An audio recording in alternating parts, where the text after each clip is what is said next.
Are the Arizona Cardinals ready? Well, we'll soon find out if they're ready to meet up with the world champions and stand tall against them. They're very optimistic they'll play well on their home field as today. The Patriots meet the Cardinals at Sun Devil Stadium. Don Criqui with Steve Tasker. Unseasonably warm. Really, it's kind of mild at 89 degrees. The field temperature at 109 degrees. And normally at this time of year it would be upwards of 130. Not a lot of ice fishing out here. It's a mild day at 109 degrees. But they're ready to go, Steve. That's right. And the Cardinals are up against it. Dennis Green trying to install a new attitude here in Arizona, Don. And if they can beat the defending world champions when the champions have 3 days of extra preparation, that is a huge step forward for the Cardinals. There is the deep man, Josh Scobie, for Arizona. In the 16 previous seasons they've been in the deserts, including St. Louis, the Cardinals have won 3 and lost 13 of their home openers.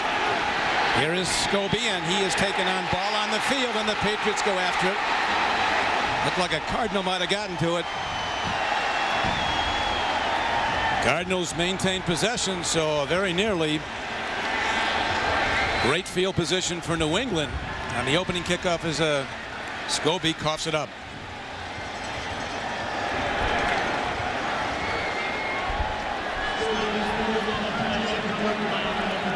We're ready to go with the first play from scrimmage. Last week, the Cardinals did well at St. Louis, lost to the Rams of 17-10.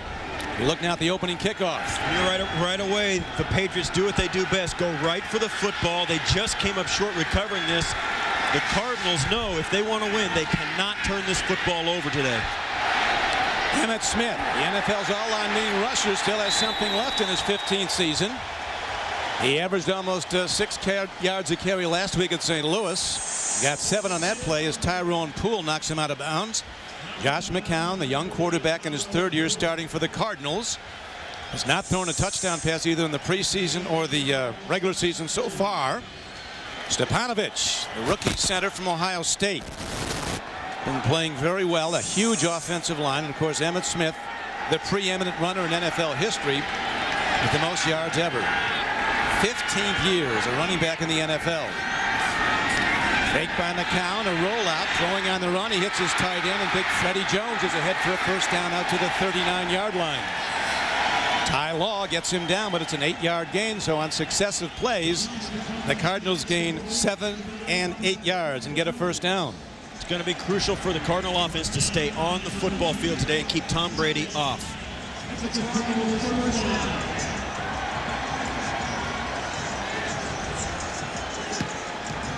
The Arizona Cardinals with a first down on this opening drive after the kickoff, which they fumbled and got back. Now they spread the field with extra wide receivers in a one-back set. They go to Emmitt Smith, and he breaks into the secondary of the Patriots, and in a first down run, that huge offensive line of Arizona opens up the Patriot run defense, and another 8-yard gain. Will Fork, the rookie from Miami of Florida, #1 draft choice at nose tackle. McGinnis, who had the huge sack of Manning late in the game to really put it out of reach, that long field goal. That opening game might have been decided by the sack by McGinnis. Rodney Harrison, always a big hitter, had 3 flags called against him in that opening game.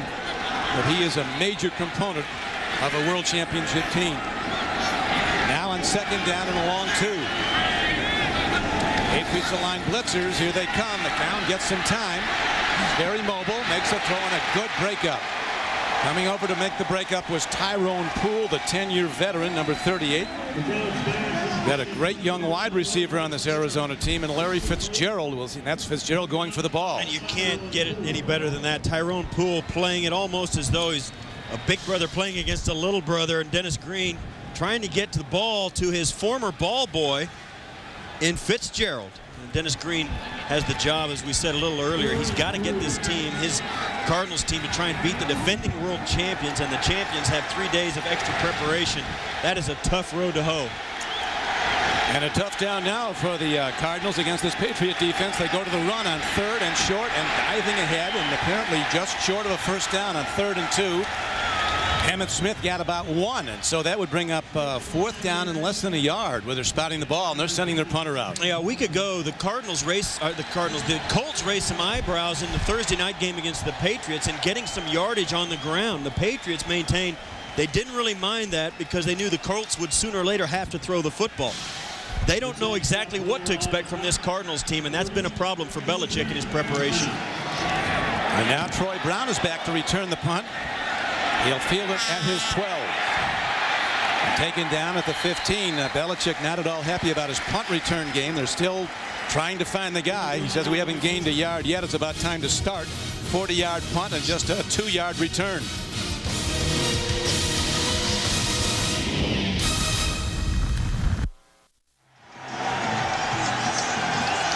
There is the reigning NFL Coach of the Year, Bill Belichick.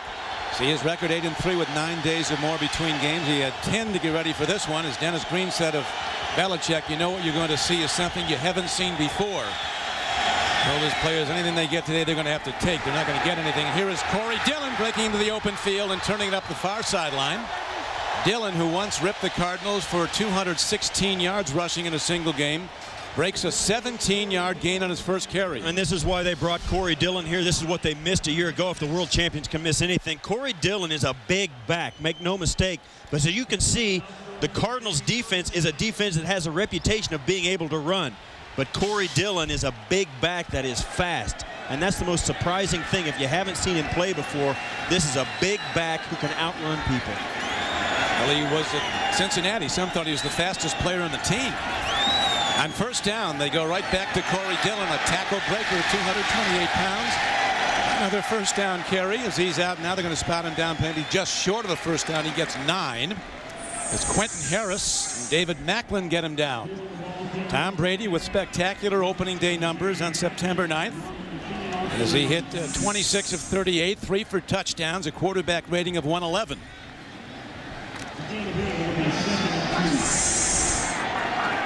Dillon, who is really looking to get a lot of run carries today. The Cardinals have had trouble stopping the run. Brady, timing throw, puts it on the hands of his receiver, but it's knocked away. Daniel Graham, the tight end, who had a huge game against the Colts, 7 catches, 1 for a touchdown. Russell Davis, a 340-pound nose tackle, is the guy they'll try to have blocking the middle. Darling had a 95-yard return of an interception against the Rams that was called back. Dwayne Starks is a member of the Baltimore Colts World Championship team back in 2002. Came to the Cardinals as a free agent last year. Third down, less than 2. Dillon in the open field again. Corey Dillon works ahead for a gain of 4 yards and a first down out to the 45-yard line, where he's taken down by Pepe Zellner. You talk about this guy Corey Dillon and how good he is. He floundered in Cincinnati for 8 years. I mean, this is a guy that runs hard. He ran hard on a team that had no place to go in the playoffs. He's going to run hard for the defending world champions. Make no mistake, he is enjoying this early part of the season for the New England Patriots. He has high hopes for this club, and he wants to be part of it.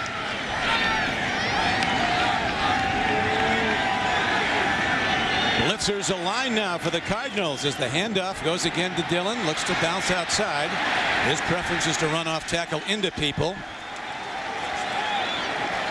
CBS Sports has added a new element to the broadcast. It's called Stat Tracks. After every play, you'll see updated stats of the offensive players involved in the play. Look for the stats coming out of the score box in the upper part of the screen. Stat Tracks will keep you updated on your fantasy players throughout the game.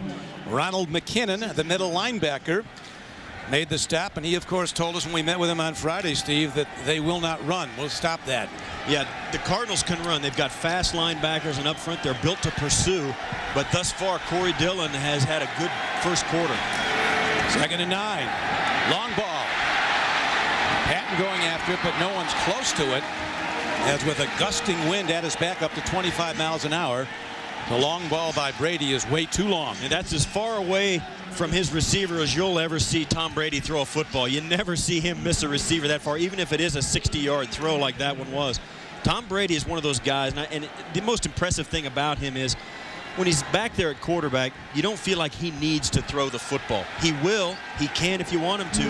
But he's an unselfish quarterback. And Charlie Weiss knows he's got a special guy because he's just as happy handing it off as he is throwing the football. Yeah, Brady's the best in the game at the only stat that matters, winning. Now from the shotgun, a hard throw over the middle, and the ball is up for play and incomplete. So the Cardinals come hitting hard on David Patton as Brady fired in a fastball at him. Adrian Wilson, one of the safeties, was there to make the hit. They've got big, hard-hitting safeties on the Cardinals. Well, one of the things the Cardinals would love to get pressure on Tom Brady. They feel like they could get make some hay against him if they can get somebody in his lap. He had plenty of time to throw that football and yet couldn't complete the pass. Here's the punt now, hit downfield by Josh Miller. And it heads down towards the end zone and goes in for a touchback. Dexter Reed, try as he might to down it inside the 2, couldn't do it. So the Cardinals will have it for a second time when we come back to the Valley of the Sun.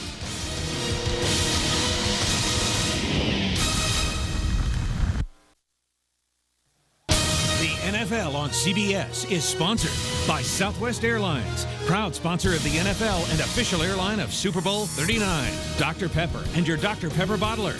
Be you, nothing's better, Dr. Pepper.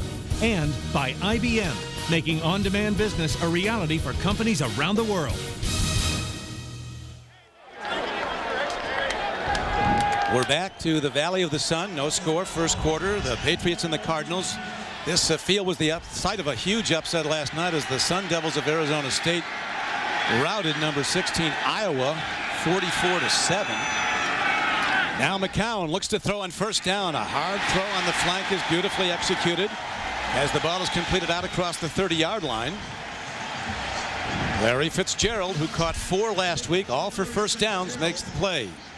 He's working there against Ty Law. Ty Law is as experienced a cornerback as you'll find in the National Football League, working with one of the guys with the least amount of experience in the NFL, and the rookie comes out on top. Larry Fitzgerald is not just a young guy. He's got a lot of poise and a lot of ability, and he's been around professional athletes since he was a kid. Well, he was the 3rd pick in the entire draft coming out of Pittsburgh, and they think he's every bit as good as advertised. And now a big play in the backfield, and the ball is carrier is knocked down by Vrabel as Emmett Smith is hit by Vrabel, and there's a loss of a couple of yards on the play. And you can bet that the New England Patriots took a little heat for the yards they gave up in their last game against the Colts. They had to find a way to fix the running game that they gave up and the yards that they gave up in the running game a week ago. And Bill Belichick didn't seem all that concerned because they were willing to concede a little bit of that against the Colts. But this is a different team in the Cardinals, and they have a different game plan. Stopping the run is more important even this week. Both these defenses gave a lot of run yardage up on opening day. Here's a sidearm throw and incomplete as McCown whips the ball in sidearm to the big tight end Fred Jones, and Eugene Wilson, a really good young safety in his second year, especially good versus the short and intermediate pass routes. Good cover skills, breaks it up. You watch there, and Jones was thinking he got hit a little early there by Wilson. I didn't see it. It was a good play by Wilson. His ball was a little behind him, I think, out of necessity. But I think McCown was still a little bit late in letting that football go. He's got to throw it a little faster to give his guy a chance to make a play on it. That's been one of the problems he's had, Steve, being a young quarterback, that he holds the ball too long a lot. Right now, he's got a lot of yards to get on a 3rd and 12, and the Patriots are line blitzers. Here comes Bruschi, delayed blitz. Penalty markers thrown as McCown heads for the 12th man and tiptoes the sideline. Living dangerously, stays in bounds, but he's still 9 yards short of a first down. There's a penalty flag in the backfield of the Patriots as you saw it come in there as McCown tried to buy time, but you know, this is the kind of situation the Cardinals can't afford. 3rd and 13. They have got to do better than that. Offense number 71. This penalty is declined. Result for the play, 4th down. At the center holding, Stepanovic declined by the Patriots, and so the Cardinals will punt for a second time. And again, Troy Brown is back for New England, standing at his 20. Scout player, the punter, had punted very well. 8 punts last week against the Rams, averaged almost 43 yards a punt. Gets it up into the wind and still drives it deep. Brown from the 10. 15. 20, 25, out to the 32-yard line. So a 22-yard punt return by Troy Brown. 55-yard punt, then the 22-yard return. And the Patriots are ready to go on offense again in a moment.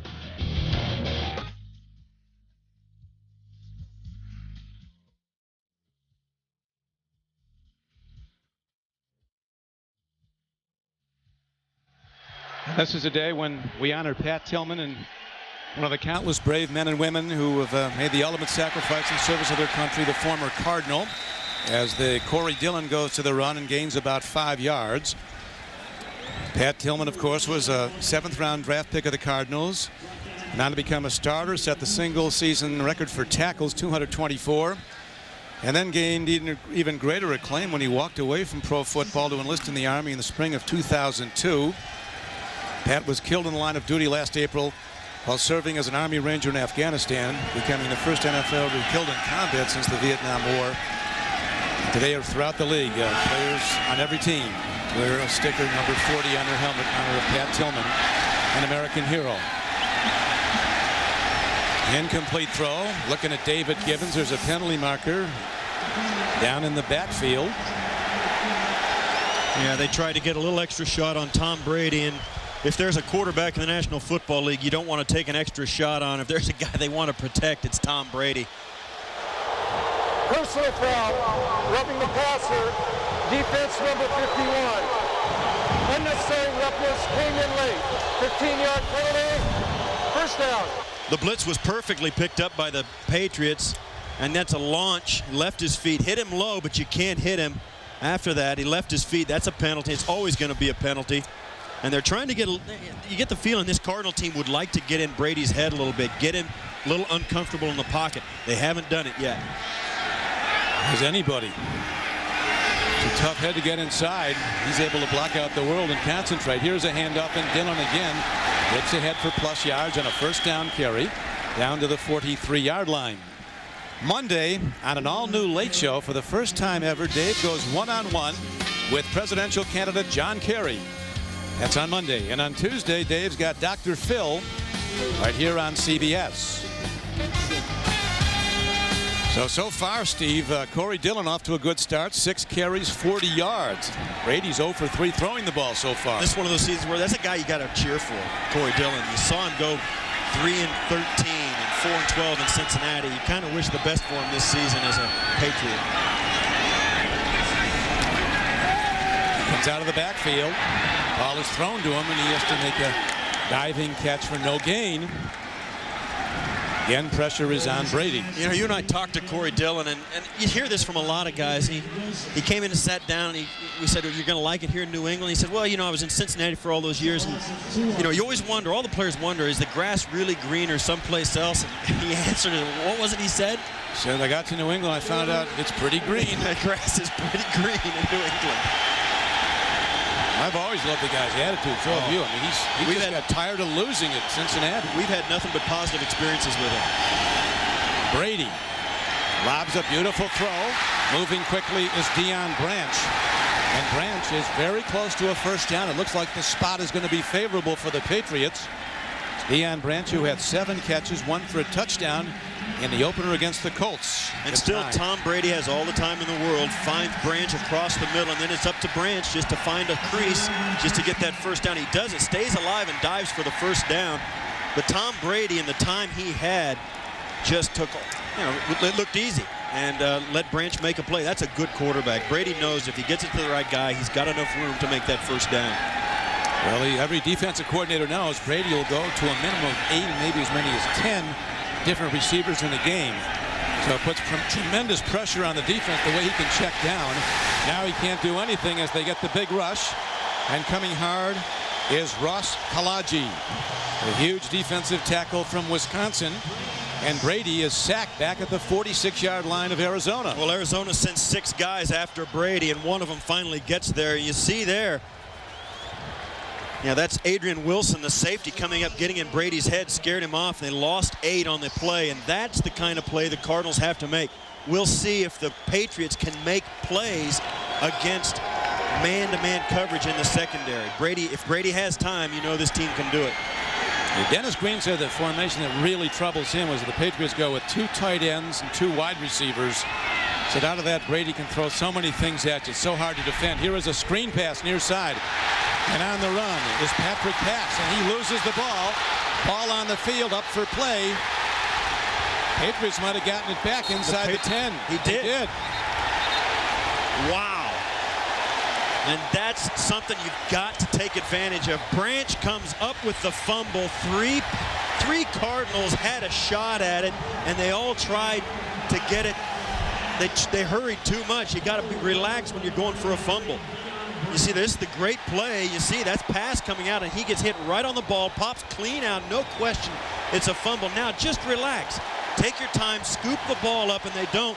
It goes right through him, right to Branch. You can say it's a lucky bounce, Don. Good teams take advantage of how the ball bounces, whether it's lucky or not. So the pass was a 27-yard gain. The fumble recovery was 11 yards more downfield.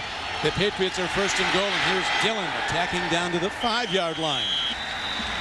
Yeah, you see a lot of times linemen, I mean, they're so anxious to get in the end zone, they'll try to pick it up, and they stumble all over. That time he did fall on, but couldn't recover. It sounds funny, but when the ball is on the ground bouncing around, the thing you don't want to do is hurry. You can hustle, but don't hurry. Take your time and make sure the play is made before you do anything. And on that case, you have 3 guys running right over the top of the football and leaving it for their opponent to pick up. And Branch was smart enough to be there and hustle to the football. Branch saves the day early on. And the Patriots now in position to score. 2nd and goal from the 5. Roll out. Brady searching out a receiver. He's in trouble. Throws the ball up and a bit too high just before he is leveled. Again, coming up to put pressure on him was Kalaji, also on the rush. Hurt Berry. Thought for a moment there was a flag on the play. There's a conference of officials, and there is a flag in the defensive backfield. Well, as Dennis Green says, Automatic first down. And it's going to be 1st and goal on the 3-yard line for the Patriots. Almost to the 2. Dennis Green says winning comes in cycles and losing comes in cycles. And he said, you know what cycle the Patriots are on? He said it's rare in this league for anybody to win 6 games in a row, let alone 16 games in a row. It's a culture, Don. Your locker room and your coaching staff create that kind of culture where that's what you expect and that's what you get. 1st and goal for the Patriots. Brady takes a look, throws to the back of the end zone. Touchdown, New England. Down with the ball is tight end Daniel Graham. 8th catch of the year. He had 7 against the Colts. And as you can tell at home, there are a lot of Patriots fans who made the trek to the desert this weekend for the Patriots game. Boy, are there. You see, watch how poised Brady is. He'll come back. He's got flash right. He doesn't turn and run. He just backpedals. And you notice when the rush comes in his face, he never looks at it. His eyes are always downfield. And that's unbelievable when you've got guys breathing down your neck. So the Patriots capitalize, getting back their own fumble. And now the extra point by Vinatieri is up and good. And so New England jumps out to a 7-0 lead. The Cardinals' worst nightmare. They don't catch up well. The NFL on CBS is sponsored by T-Mobile. Get more minutes, more features, more service. And by Rocky Mountain Cold Coors Light, the official beer sponsor of the NFL and Super Bowl 39. After going 0 for 3 passing on the Patriots' opening drive, Tom Brady goes 4 for 4 on that drive, hitting Daniel Graham, the big tight end, for a touchdown from 2 yards out to culminate a 68-yard drive in 8 plays.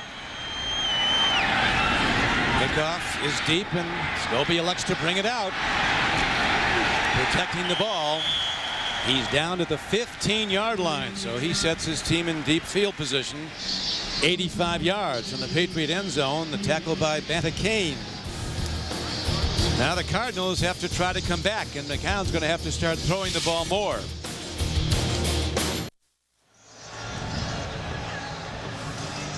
With Steve Tasker, this is Don Criqui back at Sun Devil Stadium, Tempe, Arizona. Patriots on a 2-yard touchdown throw. Brady to Graham lead the game 7-0. McCown at quarterback of the one-back offense, rolling out to throw, very mobile, strong of arm, but the heat's on. McCown now has to run and head for the sideline, and he persists in staying in bounds and taking hits. Have to admire his courage, if not his discretion. Wednesday on CBS, it's a Dr. Phil primetime event.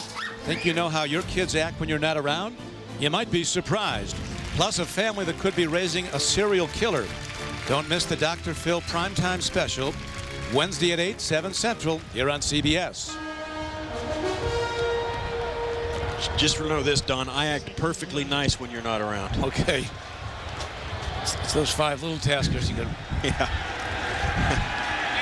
Second down and 11.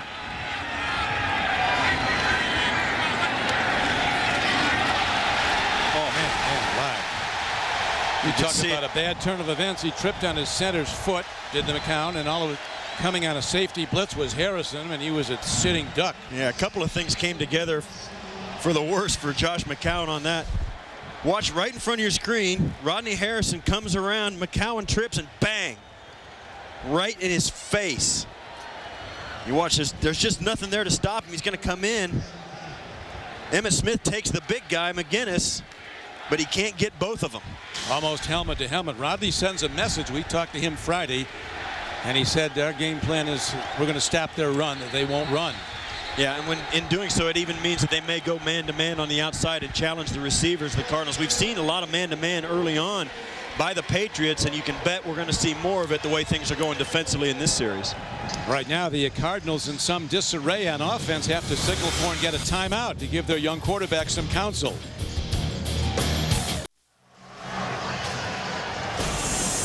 Shannon Sharpe has joined our CBS team, and he's also joined the team at NFL.com. Log on and read Shannon's thoughts on this week's action in the NFL as only he can tell it.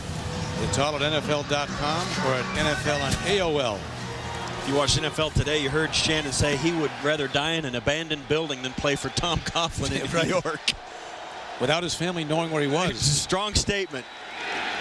But Coughlin with the last laugh today. His Giants beat the favored Redskins. Now a ball is sent back at McCown, slapped back. Teddy Bruschi, who has strong roots here in Arizona, was a great one for the University of Arizona, that famed Desert Swarm defense. And I'll tell you what, you want to talk about a guy with a nose for the football. Teddy Bruschi is him. I mean, wherever the football is, it seems that he knows where it's going to be a half second before it gets there. Defense number 38 in the neutral zone at the snap. 5-yard penalty will repeat, third down. They had everybody at the line of scrimmage. It seemed like it was a team meeting right at the football. And the Patriots were lined up in the middle. You'll see right there. He's going to jump over. And I didn't see that. He seemed to be off the line of scrimmage. They must have missed the number of the jersey on that one. Kenny Green says Belichick will show you things you're not ready for in the first quarter, make adjustments, and keep showing you new things in the second, third, and fourth quarters on defense. Now third and a long almost 12. McCown makes a throw downfield. It's picked. Patriots have the ball in an open field. Eugene Wilson, the young safety, turns the corner, runs the ball back inside the 35-yard line down to the 30, where he's knocked out of bounds by Carl Williams. And so the Patriots dominating early. An interception by Eugene Wilson and a subsequent 14-yard return. It's a bad decision by McCown to throw this football down the middle of the field. He's trying to find Larry Fitzgerald. He throws this ball over his head. There's just no room. 3 defenders right around him. Even Larry Fitzgerald couldn't jump up to get that. And here comes Poole the other way. Actually, Wilson the other way. And that was a bad decision, a bad throw. You're even better just to throw that into the ground rather than turn it over. Sure, he wishes he had a chance to do that now. That's his first interception of the year. And now Brady with great field position for his offense, starting at the 30. Dillon breaking tackles. Dennis Green said unless you hit Corey Dillon with more than one guy, he'll kill you running the ball. One tackler won't get him. An 8-yard gain. Well, Corey Dillon has a reputation for being a guy who breaks tackles. When you stand next to him, you understand why. Like, I mean, the guy is big. and he can run, and he's one of those slippery runners, Don. He's not like a Barry Sanders or one of the small guys that moves sideways. This guy runs straight ahead. He'll change direction, but not sharp. You'll get a piece of him, but you better get a big piece of him or he'll shrug you off. In the first quarter, he got a big piece of them, rushing for 51 yards on 8 carries. End of the first quarter, the Patriots in the lead, 7-0. We'll return to Sun Devil Stadium after these messages. You're watching the NFL on CBS.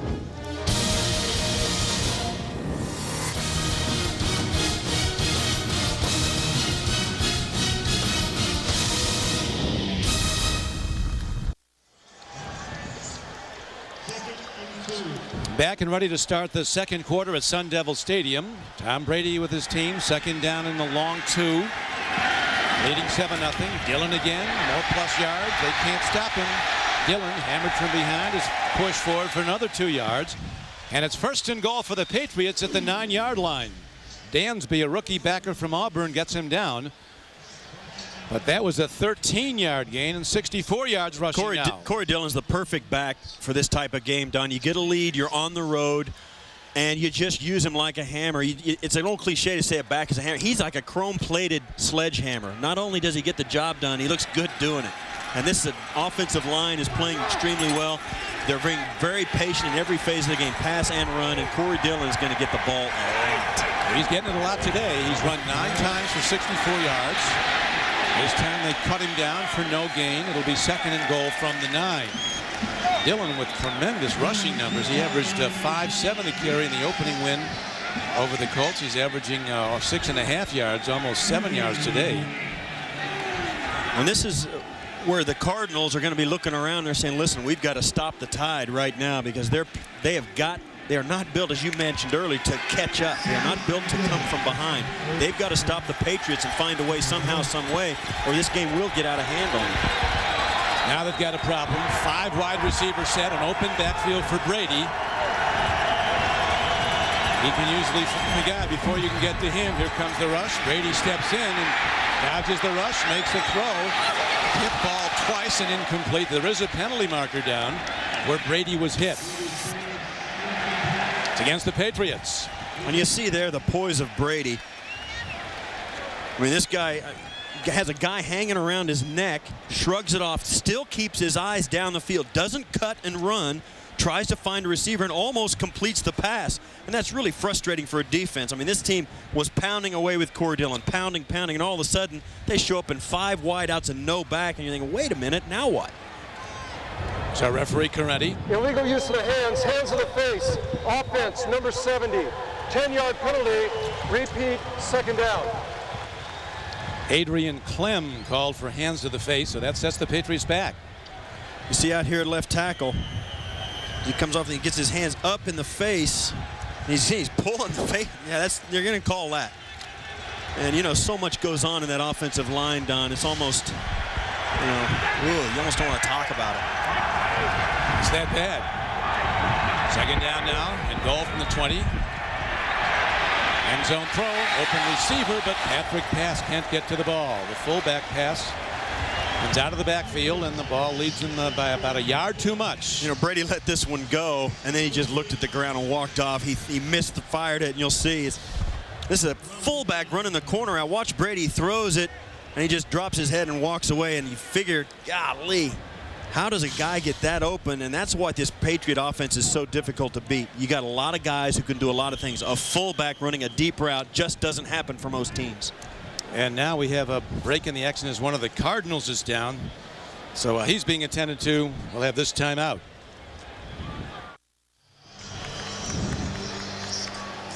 We're back. Burt Berry, who had 11.5 sacks last year with the Denver Broncos and came here as a free agent, shaken up, appears to be all right. Third and goal from just inside the Cardinal 20.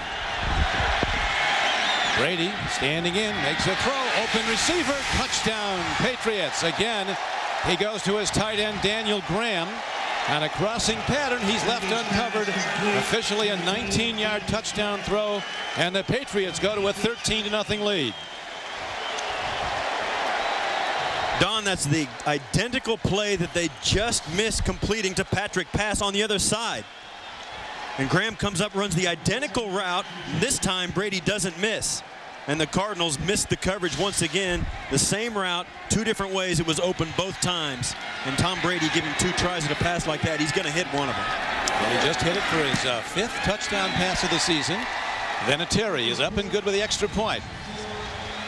We'll watch again Daniel Graham, the former Colorado Buffalo, with 9 catches this year, 3 for touchdowns. The NFL on CBS is sponsored by the Star Wars trilogy for the first time on DVD September 21st. Subway. Living well and eating well is about making choices. We're glad we're one of them. Subway. Choose well. And by Cadillac and the all-new STS. Breakthrough.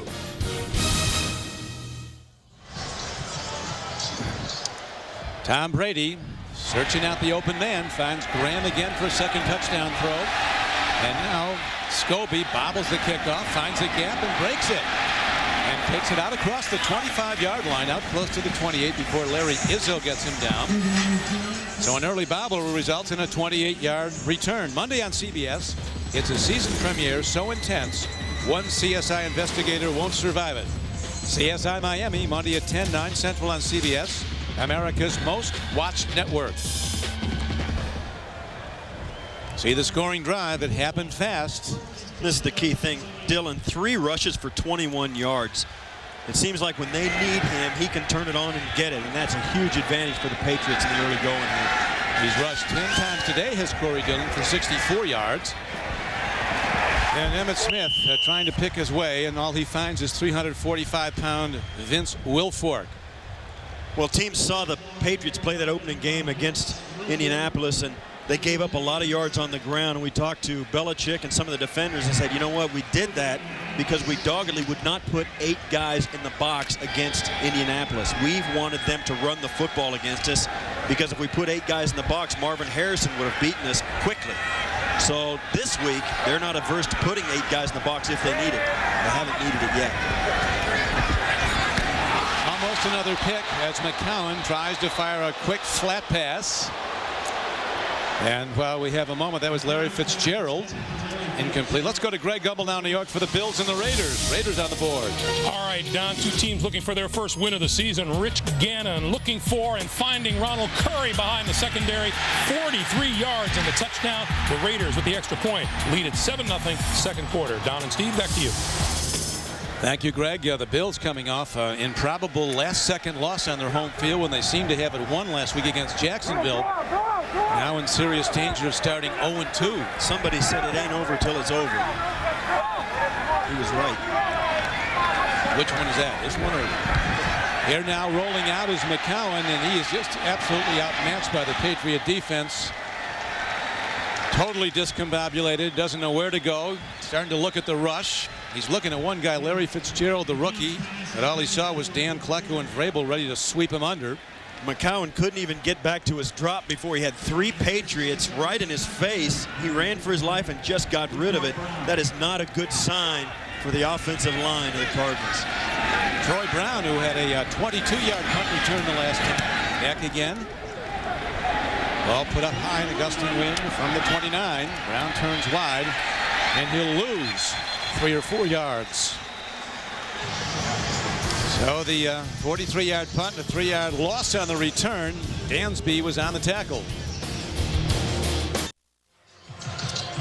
It's not too late to play fantasy football. To play now, just log on to CBSSportsline.com and click on Fantasy Football.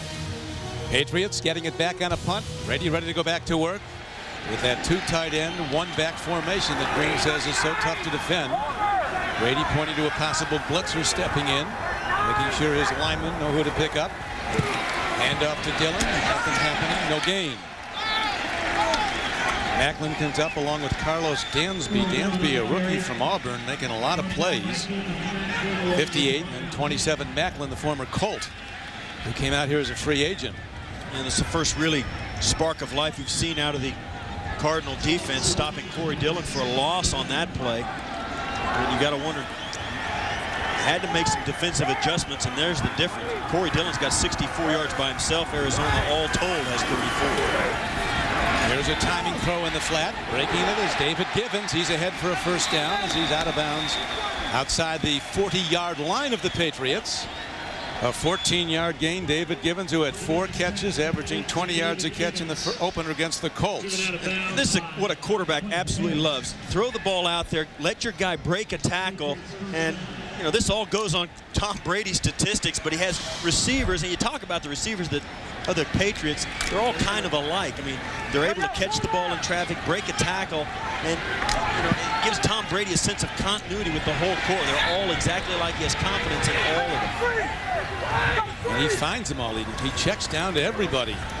Here's Dillon working hard as they now stack the run defense against him. Those linebackers jamming up and looking for Dillon. Yeah, we talk about the receivers of the Patriots. This is them. I mean, look, they're 5'9" and 5'10". The big guy, David Givens, is the only 6-footer, and they all weigh about the same. They're all within 10 or 15 pounds. And I think that's one of the reasons why they're all so versatile, and that's one of the things you talk to these Patriots and the guys they like to play on their team. They can all do more than one thing. When you got 5 guys like that who can do more than one thing, wow, that's a huge matchup problem. And not a first-round draft choice among those 5 productive receivers. Pitch back, and there's going to be a false start, I would think, called against the Patriots. We'll see. And that might be Burt Berry. We'll let Tony Correnti figure this out. You know, so many of these teams have this big #1 receiver like a Terrell Owens or a Randy Moss. The Patriots are doing it with a bunch of guys who can do everything at once. Neutral zone infraction on the defense, number 92. It was Burt Berry. Neutral zone causing an offensive lineman to lift. 5-yard penalty, remains 2nd down. You see there, that's why it's a penalty on the defense. He made, you know, he's the guy that jumped. It wasn't Matt Light jumping off sides early. He reacted to the defender, and that's why it's a penalty on Berry. And that makes it 2nd and 3 at the 48-yard line. Brady so far is 6 of 10 throwing the ball for 61 yards and 2 touchdowns, both to tight end Daniel Graham. Ben Watson, the rookie tight end, is not playing today. Banged up a knee not badly in the opening win, so he's being held out today. Dillon puts the ball on the field. It's live. Once again, we have guys bungling their way all the way down to the 10-yard line. They did recover it. It's first and 10 from the 11-yard line. So Macklin and Wilson both fighting for the ball, knocking it free. And the Cardinals get a much-needed break to get back in this game if they can. Corey Dillon never has the handle on this. It just pops out immediately, and then he tries to like almost kick it out of bounds because he knows he's not going to be able to scoop it. Tries to do the smart thing, get rid of it. And there you see, we talked about it earlier, just take your time and pick the football up. And finally, Berry does get the handle on it, and then, of course, the tight end Graham comes over and saves the day, and that's, you know, you can't forego points in this. Every defensive coordinator in the National Football League will tell you, I don't care if it's on the 1-foot line, stop it, give us a chance to stop it for a field goal try, don't give up the touchdown. McCown so far has shown no indication he can move the team effectively. Emmett Smith looks for a gap, knocked back. He got about 2 yards from the 11 to the 9. Lead tackler was Ty Warren, 94. It's going to be, Don, I can't put enough emphasis on this. If the Cardinals can punch this football in this situation, they've got a chance. If they don't, or if the unthinkable happens, they come away with no points, that will absolutely be a huge blow to Dennis Green and his sidelines. I mean, it'll be tough for them to bounce back from an opportunity like this missed. Well, they're announcing, it looks like, Steve, they're going to try to run the ball. Double tight ends, 1 wide receiver. High set in the backfield. They're going to throw out of it, but first they're going to get sacked out of it. Unbelievable. They broke the play. The backs went one way, McCown went the other. Absolutely a botched play. McCown, when Dennis Green arrived, the loss of 9 there, he said McCown's good enough to win with, and he had the 3rd pick in the draft, and he passed over guys like Phillip Rivers and Roethlisberger and Lossman, 3 other quarterbacks, and went in the 1st round, and went with a wide receiver. You know, it's hard to figure out what happened on that play. The offensive line goes to the right, McCown goes to the right, and both backs, Emmett Smith and Ian Badejo, go left. I mean, yet half the team going one way and half the team going the other. Who was right, who was wrong? And now they have to take a timeout. And that was the ever-dangerous Willie McGinnis putting the heat on McCown. So they call another timeout. Now they find themselves at the 18-yard line of the Patriots. The NFL on CBS is sponsored By Lowe's, where you'll find all your home improvement needs. Lowe's, improving home improvement. And by Hummer. Check out the H2 at Hummer.com. Hummer, like nothing else. A moment ago, the Cardinals trying to make something happen. The offensive line moves to the right. The backs move this way, and McCown moves that way. Who knows what this play was supposed to look like, but for the Cardinals, it wasn't supposed to look like that. Well, the Cardinals right now, they just can't solve this changing Patriot defense. Pre-snap, it looks like one thing, and the ball is snapped, it's something altogether different. Let's look to McCown like there's 22 guys on the other side of the ball running around. Look at faking blitzes, bringing blitzes. Here's another one. McCown is dropped, loses the ball, and falls back at the 34. And at this point, Josh McCown is really not ready to play against a defense this good. And that's out of field goal range. Yeah. I mean, that's going to be a 51-yarder. And you'll watch, here's McCown comes out. And you said it, Don. What the Patriots are doing is moving around pre-snap. McCown has no idea exactly where that defensive front's going to be. And you know, if McCown doesn't know, neither does his offensive line. Right. They're letting guys run free right into his lap, and they are going to try this field goal. Well, it's got to be scary for any quarterback, those blitzers coming off the edge unblocked. They lost 22 yards on that drive. 51-yard try in a swirling wind. Rackers is strong of leg. He hits the ball long enough, and he drives it through. So a 51-yard field goal by Neil Rackers, who had a great preseason and hit 1 of 1 last week. And the Cardinals do have a kicking game, and they're down 14-3.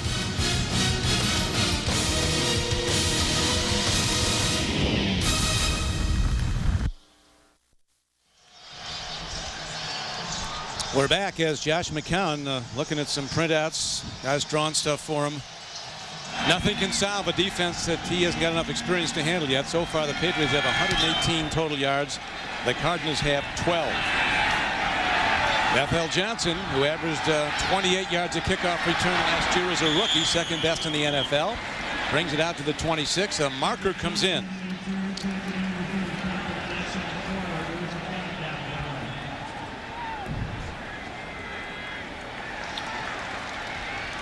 One of the few mistakes the Patriots have made thus far.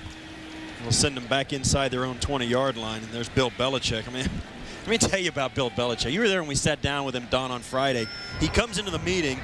During the return of the kick, holding, receiving team number 53, 10-yard penalty, first down. He comes into the meeting as the head coach of the defending world champions after just winning the opening game over probably one of the best teams in his conference. He sits down, and the first words out of his mouth are, "We have to play better in all phases of the game." Yep. I mean, that's and he was true. His mindset. You could tell he wasn't putting it on. I mean, that's, you know, you want to know why his team is good. They have expectations that are different than everybody else's. Well, high expectations, and they've been met as Corey Dillon runs the ball and gets about 4 yards. The final season of Everybody Loves Raymond is about to begin. And just so you know, we saved the best for last. Don't miss the season premiere of Everybody Loves Raymond, Monday at 9, 8 Central, here on CBS. James Darling was on the last stop, and that brings up second down and 4, almost 5.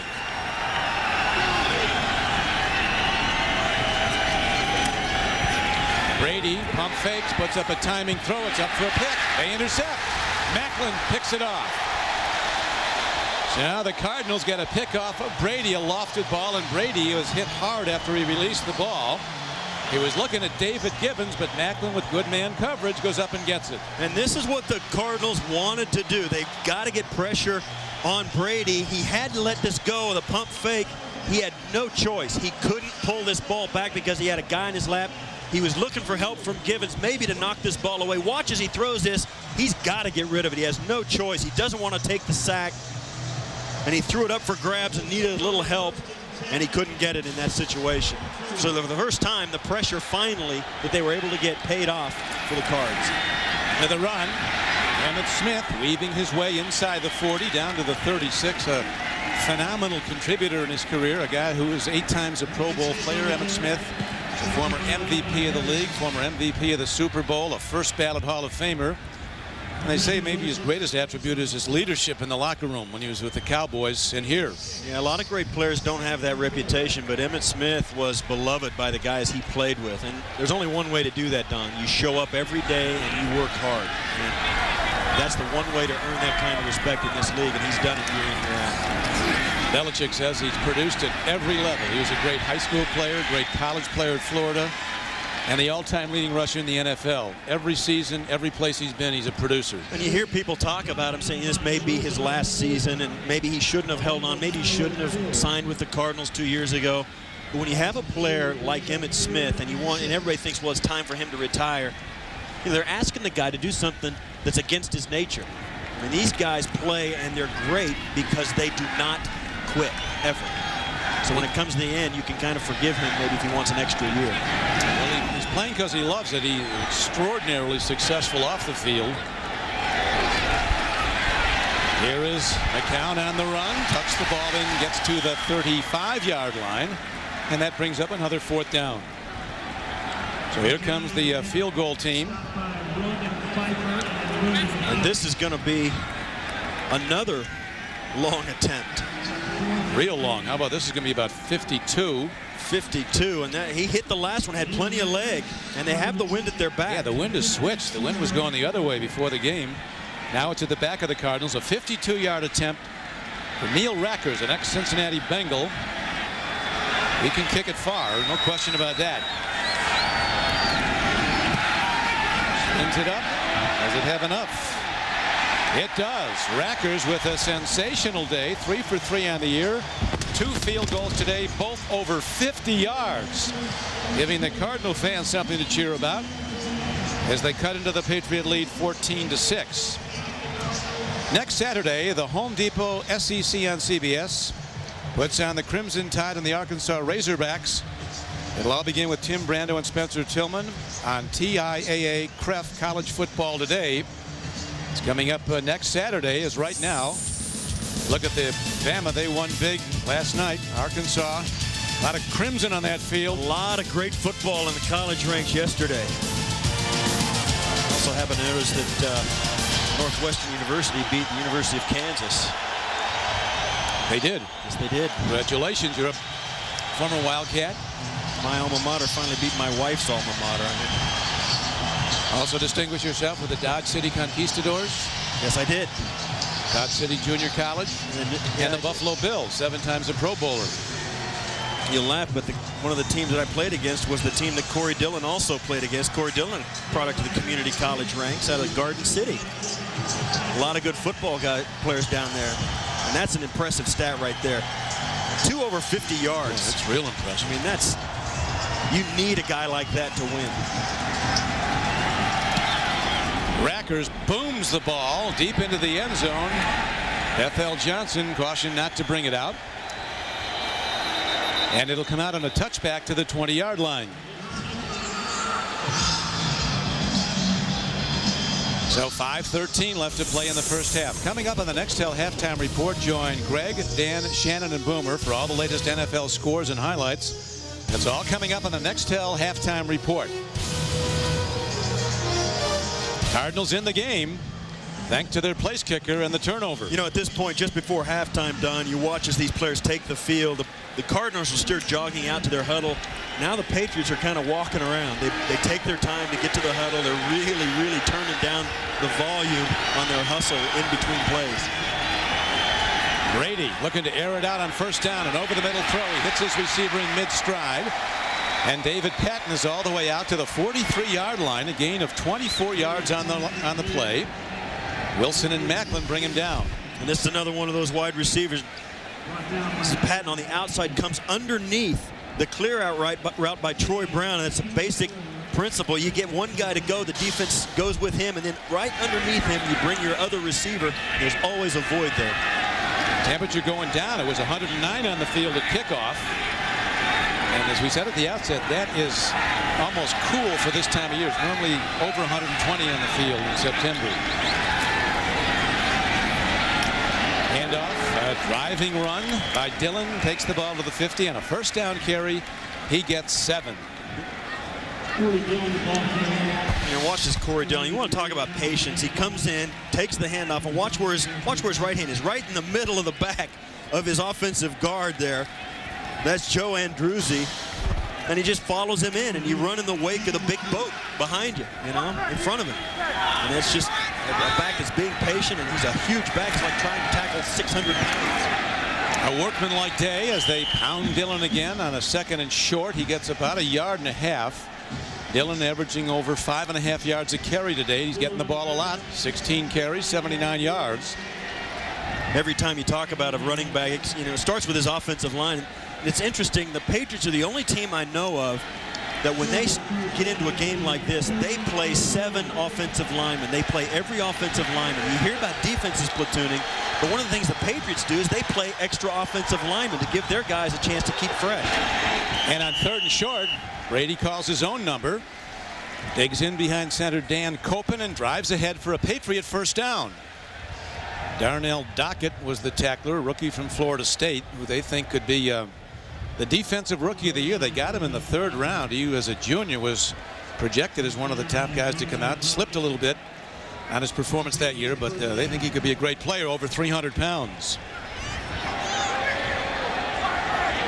Brady with constantly changing formations. Dennis Green says, show you the unexpected, and they keep changing. Brady gets time, steps in, delivers to Patton was wide open, but then it was almost picked. A bit underthrown as LeVar Woods, number 56. Dennis Green says if everyone we had played with his attitude, his intensity, we'd be a playoff team. You watch here, you can see what Tom Brady sees. He thought he was going to get it all the way over Woods. Woods extends into the air and knocks it down. He's mad he didn't come up with it. And that's the kind of play the Cardinals need their linebackers to make, not just to bat that ball down, but to come down with it. LeVar Woods, a 4th-year linebacker from Iowa, makes a big play. That would have gone a long way had he been able to get the ball to Patton. Brady on 2nd and 10 from the shotgun. Blitzer. And Brady does the right thing, throws it at the feet of a receiver. It would have been a loss if he caught it, but it is no grounding.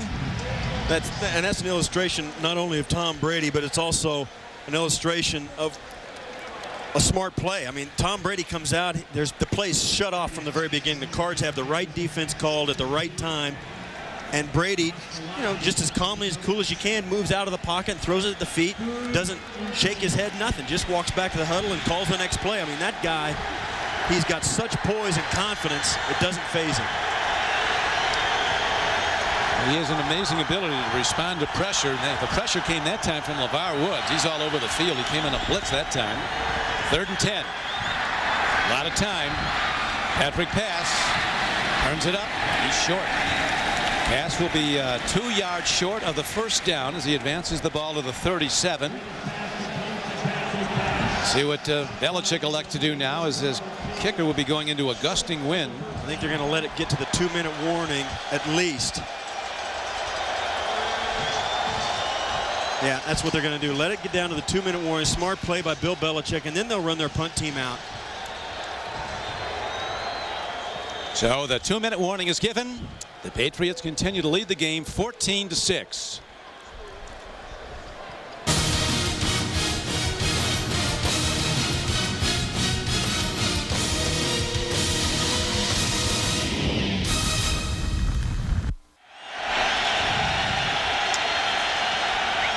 Patriots with the ball, 2 minutes to play. They have 4th down coming up. Brady spreads the field. Too long for a field goal try into a gusting wind. They think they can convert. And why shouldn't they think it? Blitzer, throw, catch, and a penalty marker's fired in. False start is signaled against New England, a pre-snap foul. Yeah, that'll do it, and then they'll bring this punt team out now. False start, offense, number 70. 5-yard penalty, remains 4th down. And a penalty like that, we talk so much, and this is one of the reasons the Patriots are good, is they usually don't do this. And you talk about discipline on a football team, that's where it shows up. Forget about wearing ties on game day. Discipline is not jumping off sides on a 4th down and short play. So that brings out Josh Miller, and he'll punt. And still 2 minutes to play in the first half. But so far in the game, other than the 2 Patriot turnovers, the Cardinals have had no downfield offense. Not any in the passing game. Fair catch is signaled for.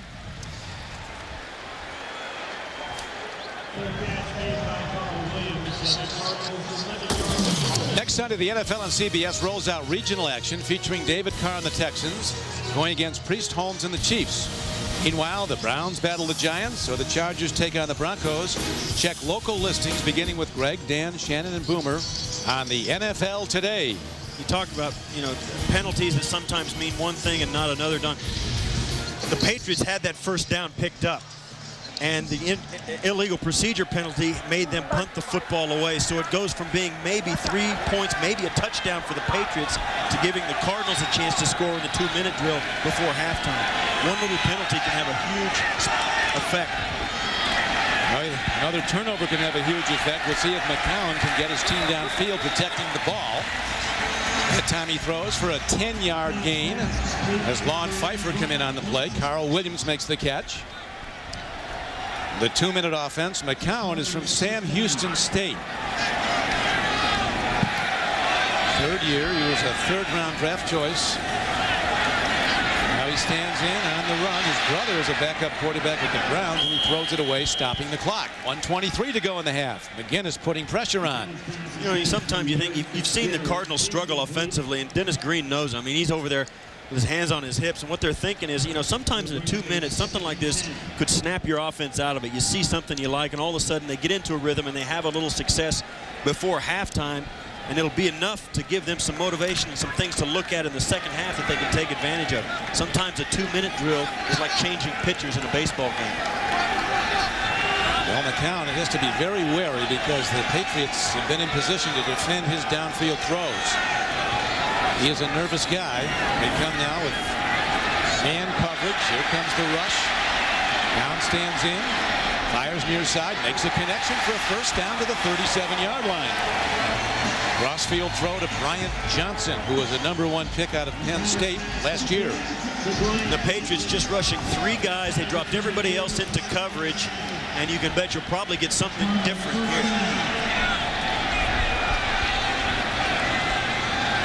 Time a factor, as you see, winding down, 52 seconds. McCown throws it, crossing pattern. His tight end, Fred Jones, comes up with the ball. And there you have it, Don. They brought 6 guys on McCown that time after bringing 3 just the play before, and now the Cardinals will take a quick timeout. And McCown, Steve, starting to get into a little bit of a rhythm. That's the final timeout of the half for the Cardinals. Coming up on the Nextel halftime report, join Greg, Dan, Shannon, and Boomer for all the latest scores and highlights. That's all coming up on the Nextel halftime report. Don Criqui with Steve Tasker, Sun Devil Stadium, Tempe, Arizona.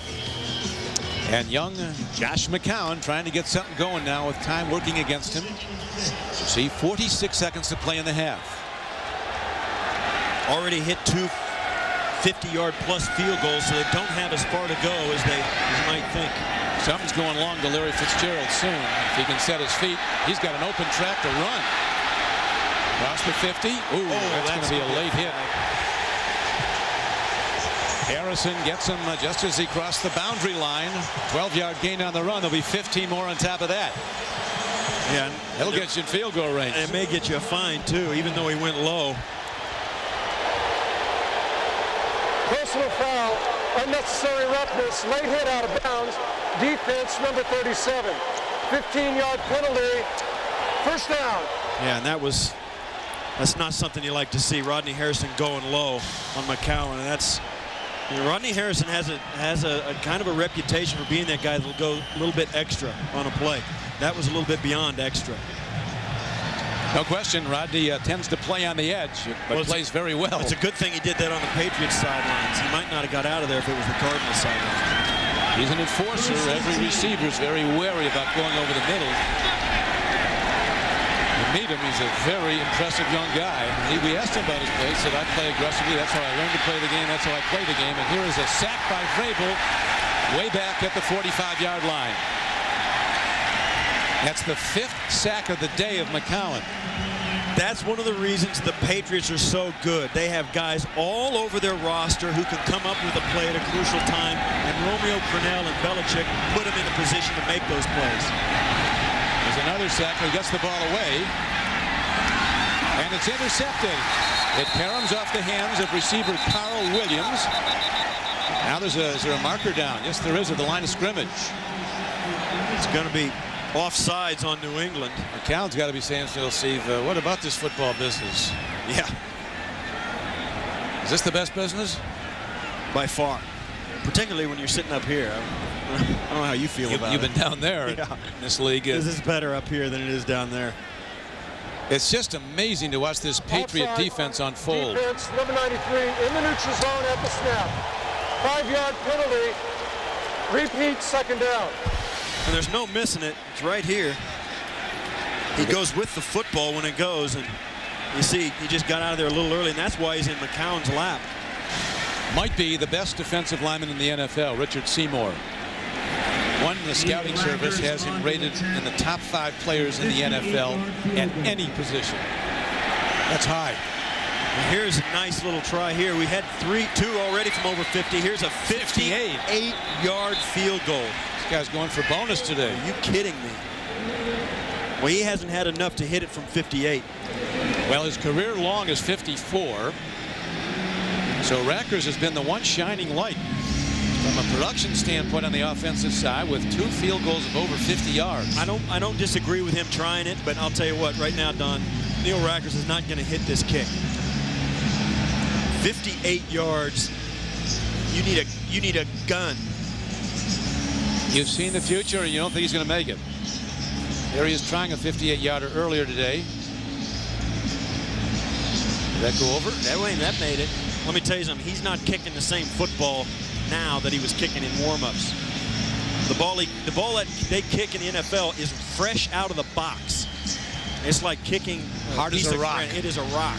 That's why it's so difficult to hit these long field goals. They used to kick those used balls that were rounded like a rugby ball. He makes this, it's the kick of the year.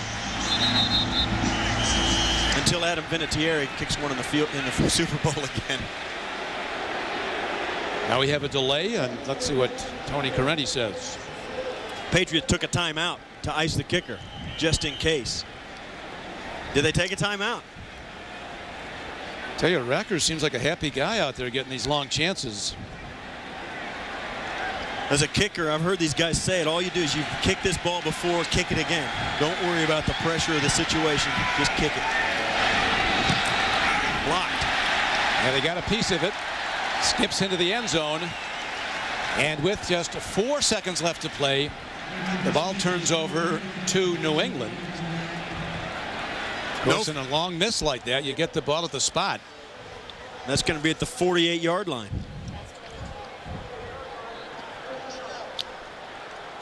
So Rackers good from 51, good from 52, partially blocked from 58. And he had to kick that so low to get it there. He had to drive the ball to get all the distance he could out of it, and it was just a little too low coming out. One thing the Cardinals have been good at, Steve, they forced 3 turnovers against the Rams last week. Didn't get any points off them. They forced 2 turnovers against the Patriots today. Well, that's one factor, you're right, Don, that makes your team better in an exponential way. If you can get turnovers, you can be a bad football team and look pretty darn good. I can tell you're a Northwestern graduate. Exponential. That's cold. Oh, that's... And that'll do it for the first half of play. As the first half, after the Patriots took a 14-0 lead on 2 Tom Brady touchdown passes to his tight end, Daniel Graham. Now the Cardinals come back a bit and trail 14-6. We'll be back with the Nextel halftime report after this message and a word from your local station. Oh, they're putting a second back on the clock. Don't go away. Well, they're sticklers for accuracy in the NFL. And they're going to bring everybody back out. Every moment counts. There's Charlie Weiss, the standout offensive coordinator of the Patriots. So in the first half, the running game of the Cardinals was pretty limited by Emmit Smith. He got 21 yards on 8 carries. McCown on 3 scrambles got 19 yards, but the base running game of the Cardinals has been shut down. Just as Rodney Harrison told us it would be. Said they're not going to run. It won't happen. And now the Patriots have time for a Hail Mary if they'd like to take it. And it looks like they're in the formation. Tom Brady may roll to the near side to get this ball off. Well, he won the long distance passing title in the NFL quarterback challenge. He does get it to the end zone. Caught. Intercepted. Intercepted, and the game halftime is not over as the interceptor now running it back. That's James Darling. He ran one back 95 yards last week, but it was called back. And they're ruling the ball is down. And there was a penalty after the turnover for a block in the back by a Cardinals player. Yeah, you got a Patriot down. Trainer running over quickly. Looks like Branch. it might be Branch is down. After the interception and during the return, illegal block in the back, defense number 97. By rule, the half is over.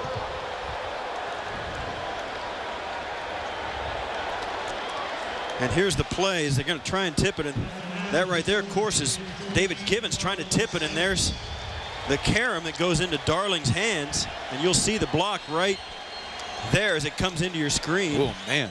Oh, and there's a chopped him ankle high. Yeah, that's also illegal. That's the end of the first half with the Patriots leading 14-6. We'll be back with the Nextel halftime report after this message and a word from your local station. You're watching the NFL on CBS.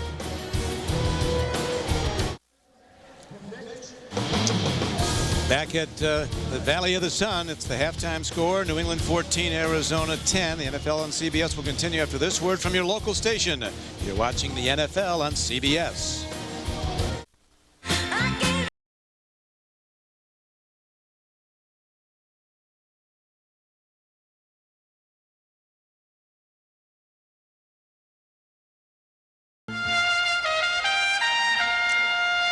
On a day when the NFL honors the late Pat Tillman, the former Arizona Cardinals standout who died as Army Ranger in Afghanistan. His mom unfurled a field-sized flag before the games. Moments ago, Pat's wife, Marie, spoke.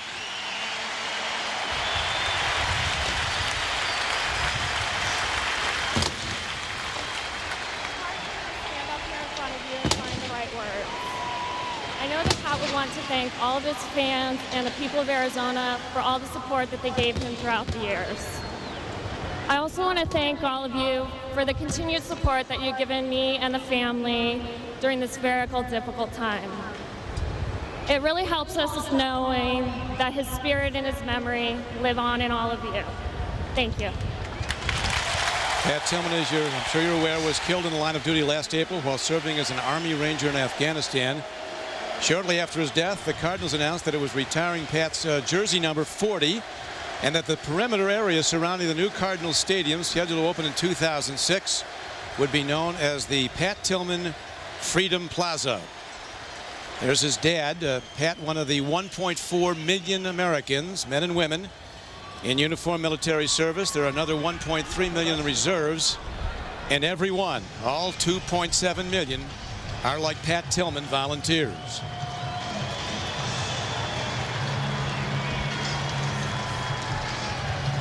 At the half, the score is the Patriots 14 and the Cardinals 6. Don Criqui with Steve Tasker.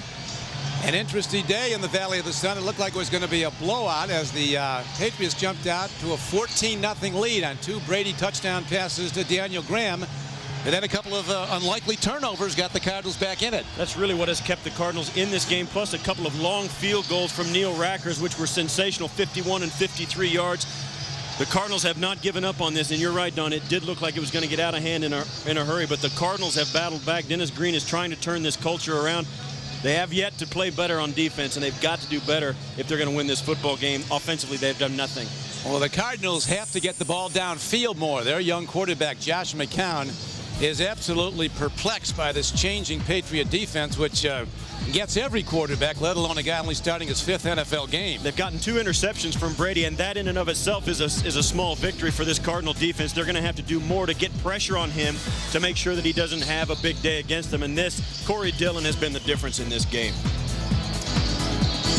Well, the Patriot defenders said that they would not run against us, and in the first half, the Cardinals have only 40 yards rushing after the Colts in that opening game at Gillette Stadium had 202 yards. And there you see the difference in the statistics, that the Patriots really doing anything they want offensively as long as they don't get turnovers. They also have 5 sacks against Josh McCown. That's got to change if the Cardinals want to do anything offensively in the second half as well. Emmett Smith has been kept in check, and turnovers are going to continue to be a factor in this game.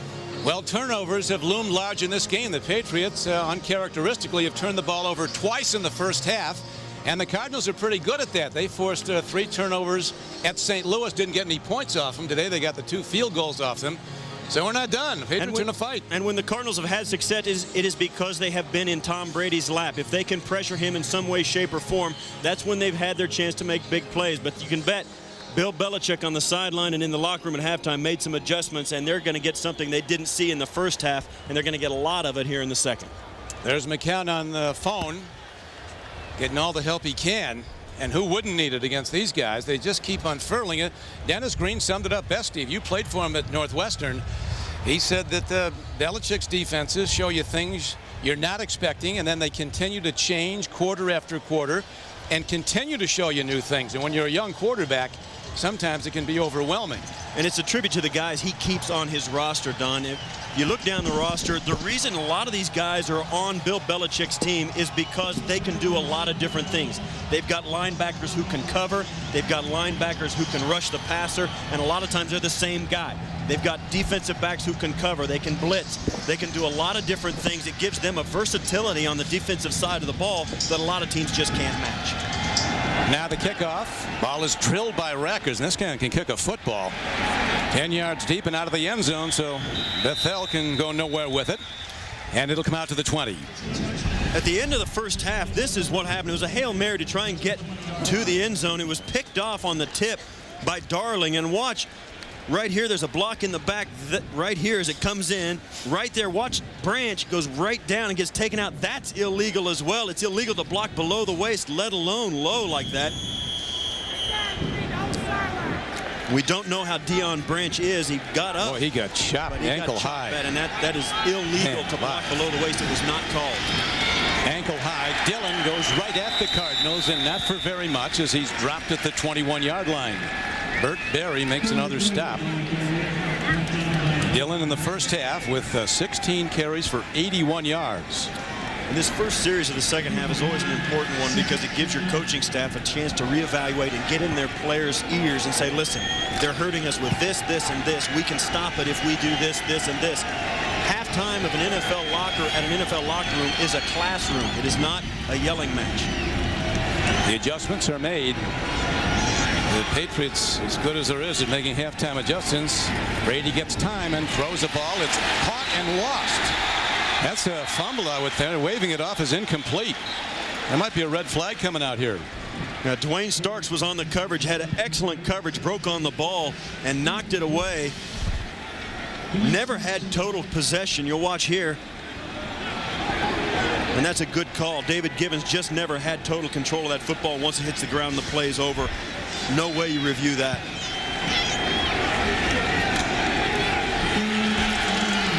Apparently, they were ruling agreeing with him, the Cardinals, that there was no turnover on the play. It wasn't an incomplete pass. And that brings up 3rd down and 9. 4 wideouts. Brady, so good at standing in, lofts a long ball, and it is caught by David Givens. A sensational 3rd down catch by David Givens at the 48-yard line. A 28-yard gain on the play. Everything was going the way of the Cardinals. They had him in 3rd and 8, right where you want him to be. And watch as Givens makes an inside move, goes right up the seam, and you cannot throw it better than that. How about the catch? Wow. Givens, a 7th-round draft choice out of Notre Dame, was a long shot to make the team 3 years ago. He stood in front of that ball machine that can gun balls at you 80 miles an hour. It used to catch 100 a day. through the offseason. He came back and caught everything, made the team starting, and now Patton breaks away. Patton working the sideline, goes out of bounds, and the Patriots start to move on this opening drive of the third quarter. Wayne Harris gets him out of bounds. It's a shame it's not flag football. You'll watch as he catches this ball right at the line of scrimmage. And that's Macklin, who pulls his flag but doesn't pull him down. Well, the flag will not get you down. Yeah, the flag is not a decoy. Good. It's not two-hand touch here. And there's a sign of the heat rise. David Patton gets massage. You can get cramps, you get pulled muscles. It all comes to the forefront in a heated day like this. Corey Dillon, his number now, Steve, with the gaps that were open for the cutbacks by Dillon aren't there right now. James Darling and Carlos Dansby on the stop. That's job number one for the coaches up in the booth, up here where we're sitting, up here in the press box. They have a group of coaches who watch that. They will get keys and relay them to their players in the second half. Say, listen, we can stop their running game, because they'll give them formation tips. They'll give them other tips that the players can use. And more often than not, most defensive teams in the NFL will do much better against the run in the second half because of the coaches upstairs. Pitch back. Dillon. Room to go. Corey Dillon gets it down close to the 27-yard line. And that'll bring up third and about a yard, a 6-yard gain. Another tackle by the former Eagle, James Darling. 51. And watch here as Corey Dillon comes in. He'll tuck this ball away. And you'll see there's one guy he shrugs off. Another guy he pulls out of, and he almost tucks it to the sideline. You just can't get him down unless you're right in front of him. If he gets parallel with you and you reach out to grab him, he'll either drag you for 7 yards or he'll break right through your grip. You've got to put a body in front of him to stop him, not an arm.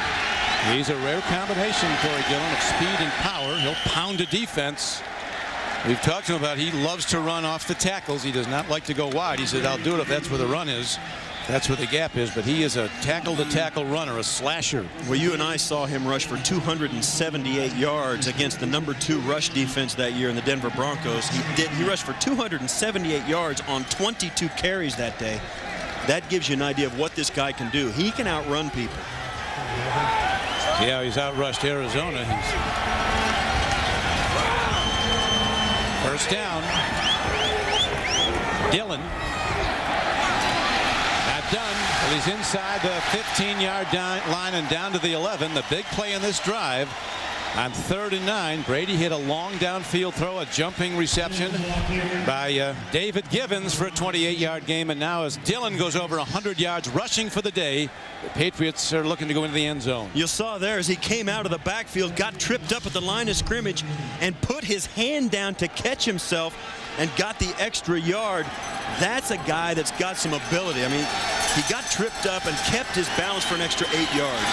This time they go to Patrick Pass, who works the middle of the field. Of course, in the 2 touchdowns that were scored in the first half, it was down in this area that Tom Brady stood in and waited, and his young tight end Daniel Graham came open, and he got him twice for touchdowns on short throws. Yeah, with that last run, Corey Dillon went over 100 yards for the 29th time in his career. Now it is 2nd and 4 from the 5-yard line. 2nd and 5 for a touchdown. Pass. Stopped at the 2. Very close to a first down, though, as the linesman comes in to mark it. I don't think he's going to get the first down, but you can see how effective the Patriots are in the running game. As Pass comes in and just puts his head down, and that's what you want to do, Don. Don't run side to side. If you're going to get tackled, deliver the blow in the red zone. Dillon's back in, and we should also note that a couple of guys have come in, and Mike Vrabel has come in, and I think he's announcing that he is eligible. Let me tell you something. Mike Vrabel's a guy who's caught a touchdown in the Super Bowl. He's one of those versatile athletes we were talking about. He's a linebacker. He's going to play tight end. And that much left for the first down. Done it. You see Corey Dillon come into the game. If I'm the Arizona Cardinals, I know Corey Dillon is going to get the football. But by the same token, I've got the trickiest coach in the league on the other side. He always does the unexpected. But I got to give Corey Dillon this football. Well, as Dennis Green told us, Steve, he said, you know what you're going to see is something you haven't seen before on both sides of the ball from the Patriots. So now they're in an advantageous position with 2 downs to hammer it. either for a first down or a touchdown. Go to a power package, extra tight ends, I set. Got Dan Klecko in as the up back, 90 to block. They follow Klecko. Gillen goes in. Out of what is it? Marker is down. It's going to be an illegal shift on the Patriots.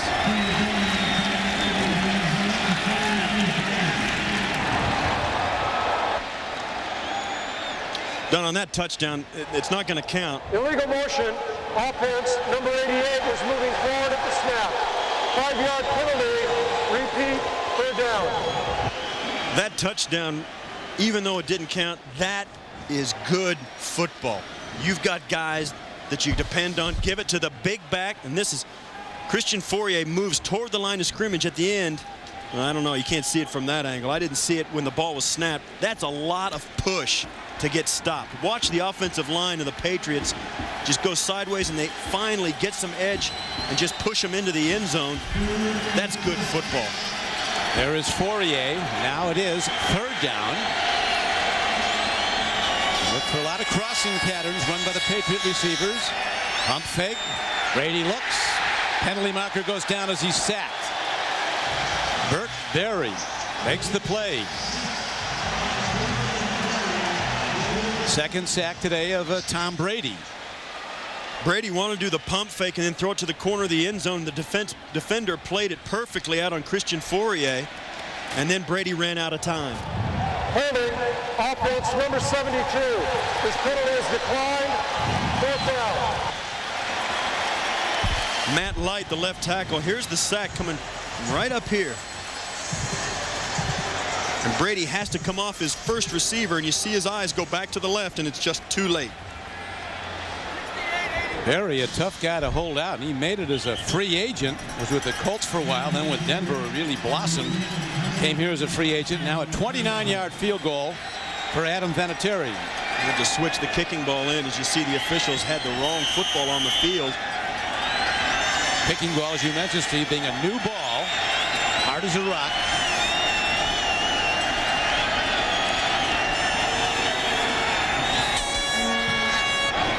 Automatic for Adam, and the Patriots extend their lead now to 17-6 on the field goal.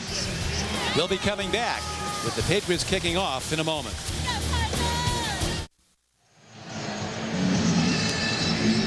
Tom Brady, a hot afternoon in the Valley of the Sun. Overcast now. We've been waiting for rain. It rained pretty hard here last night as Hurricane Javier is off the coast of Mexico and moving up. It's only rained 3 inches here in the last year. An unbelievable 4-year drought. Now the kickoff, and Scobie can't bring it out. So well hit by Vinatieri. Cardinals start from their 20. The Patriots have won 24 straight games when leading at the half. They led at the half today, 14-6.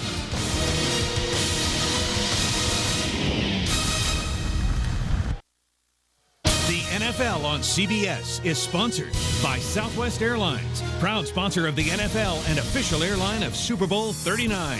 Nextel. Nextel helps groups get things done. Nextel. Done.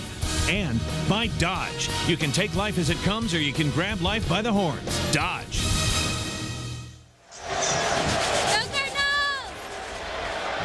Cardinals have the ball, down 17-6 after the 29-yard field goal by Adam Vinatieri. And then a kickoff by Vinatieri that couldn't be returned. McCown to Emmit Smith. Looking for a gap. None to be found. Ted Johnson stops him. They're high above the stadium. You get people up on the hill there in the Bob Uecker seats. Glad that you could get your family tickets there, Don. It's very nice of you. You got all of them in the stadium for your teammates from Dodge Junior College, Dodge City. Yes, the Conks are here in force today. Fabulous conquistadors. Second down and 8.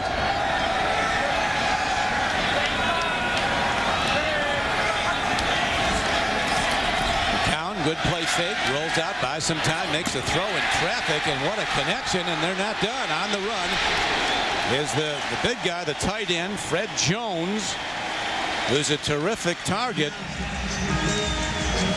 27-yard gain. He had to thread that in. I mean, the Patriot coverage looked to be excellent.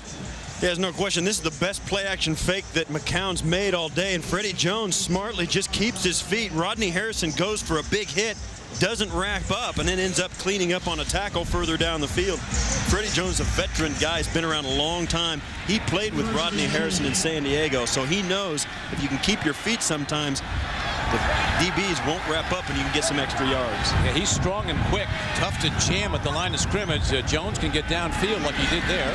Emmit Smith showing his Hall of Fame style as he works the ball inside the 45-yard line. This is one of the things. This is what the Cardinals are up against. You got a team in New England who has 16 games going back to last year since they've lost a game. And that's what you're up against at home in your home opener. It never gets easy in the NFL, but you got a team that's going against history right there. You look at the top, back in the 30s and 40s, teams used to go 18 straight. It's been that long since teams have been able to do it like the Patriots are getting it done. Patriots digging in now as the Cardinal defense with the young quarterback showing a little bit more confidence in playmaking ability. Another throw, out pattern, good open field shot put on. Ty Law makes the stop. A gain of only a yard. It'll be a 3rd down and 3. Ty Law likes that. Everybody likes that on the Patriots side. Yeah, you know, these Patriots, we talked about their winning streak and all of that. It's not like they're blowing people out. 9 of the 16 straight wins have been by a touchdown or less. They've had a couple of overtime victories sprinkled in there. This is a club that knows how to win and knows how to close the deal. And that's why Arizona, when they come into this football game, that's where the Cardinals want to be. They got into a dogfight last week in St. Louis and came up on the short end of the stick. And this is a nice measuring stick for how far they have to come. This is one of the best clubs in the NFL. Not the Cardinals, the Patriots. The Patriots. I would say that. Here is McCown standing in on 3rd down. He's in trouble.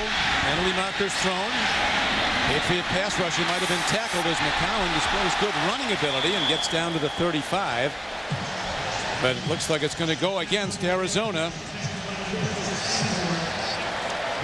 Tony Corretti says bring it all back. Yeah, the flag came out very early. McCown felt the pressure, and so did the offensive lineman who grabbed onto Mike Vrabel and just pulled him to the ground. That was Leonard Davis, I believe. Huge contingent of Patriot fans here. Holding, offense number 75, 10-yard penalty, repeat, 2nd down. Leonard Davis, who was the 3rd player picked in the draft when he came out of the University of Texas 3 years ago. You watch there working against Vrabel. Watch, he just pulls him to the ground, and you know, he pulls him to the ground, then jumps on him. Believe me, when 380 jumps on you, your play is done. You're going to take it off till the next play, until the next snap. Talk about those Patriot fans, though, Steve. Bob Kraft came in, the owner of the Patriots. He said a woman 91 years old who used to live in New England couldn't get tickets. Came out here, she wrote to him, got her tickets. I think she's sitting with the draft. But there's as much blue in the stands as there is red today. Patriot fans in abundance. As here's a good throw as the ball's triggered to Bryant Johnson, and he runs it down to the 42-yard line. He's less than a yard from a 1st down, a 12-yard gain on the play. You got to go. You know, this is something that the Cardinals look more crisp here in the 2nd half, and McCown looks more crisp. And the reason is he's getting the football out of his hands faster. He's not staring down his receivers. He doesn't have a chance to go to a 2nd and 3rd. He's getting rid of the ball right away, and he's not giving the New England defense a chance to get in his lap. Good play calls by the Cardinals. Get the ball out of his hands. By the nose of the ball, the Cardinals get the 1st down. So Bill Belichick knows that his team is in the game. He told us, he said, you know, we have nothing to go on this team. We don't play them.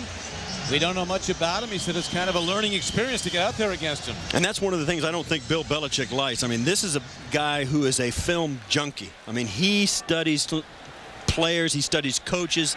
He knows how to get into the mindset of his opponent's coaching staff and come up with a plan to beat them.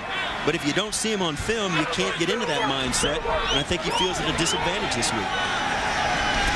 Here's a handoff. Driving run by Emmitt Smith. Not very much. A marker is down.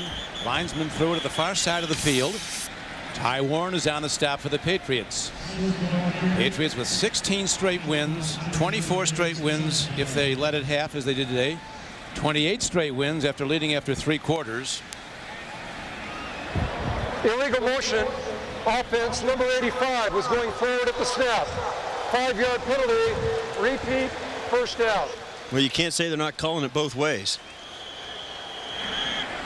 You played for Denny Green. What was he like as a coach? Oh, very conscientious. This is a guy that knows how to motivate people. This is a guy, Dennis Green, who will get the most out of his players. He has, I think, the gift that Denny Green brings to his team is the fact that he can watch guys play in practice and on film and say, I know I can win with him or I cannot win with him. Plus, he says he knows what their strengths are, and he can let his players play to their own strengths. Good found running from McGinnis. He dumps the ball up. It's caught by Jones. A bobble catch. Was he inbounds? Yes, he was. But I think that's what Dennis Green does best. 4-yard gain. And you talk to any coach in the NFL, and what they want to do is give their guys a chance to win. You hear it all the time. And what is also goes hand in hand with that is their ability to say, you know, this is what our team does best. What's this now? Look at the Northwestern Wildcats and big, strong guy standing over there. Number 6 in your program. And there's number 1 in your heart. Number 4 on your depth chart. Steve Tasker. That's me. And his coach, Dennis Green. You notice how far I was sitting away from him in the team picture. Second down. Here is McCown. Boy, the heat's always on. Man alive. He throws into traffic and very nearly picked. He's trying to get the ball to Fitzgerald, that great young rookie receiver. And he's forcing it at him, and the Patriots have a double on Fitzgerald because they know that's where he's going. He caught 4 last week, Larry Fitzgerald, and every one was for a first down against the Rams. A terrific kid. I mean, he's what they call him, Late Night Larry, not because he's hanging around clubs around town, because he never leaves the complex. He's always in here watching film. Yeah, they keep him. They kick him out literally. I mean, he's there all the time, and on that, McCown trying to give him a chance to make a play, but that was a bad decision on McCown, and he got lucky that was incomplete. Well, he's going there again before long to Fitzgerald, because Fitzgerald can go up and get the jump balls. Tremendous hands. And another pre-snapped foul as a penalty marker. Roosevelt Colvin in there with some words from McCown. Great to see Roosevelt back after undergoing hip surgery a year ago. Full start. Offense.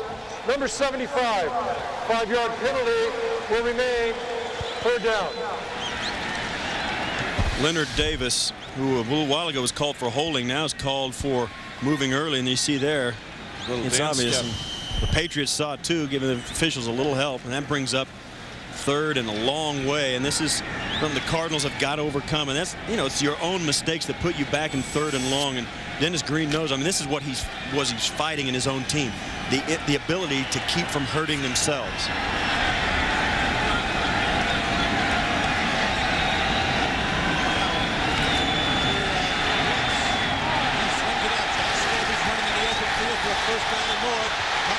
Inside the 10, the 5, and he dives. And Ruli's out of bounds at the 5. But the Cardinals hit the Patriots with a big play.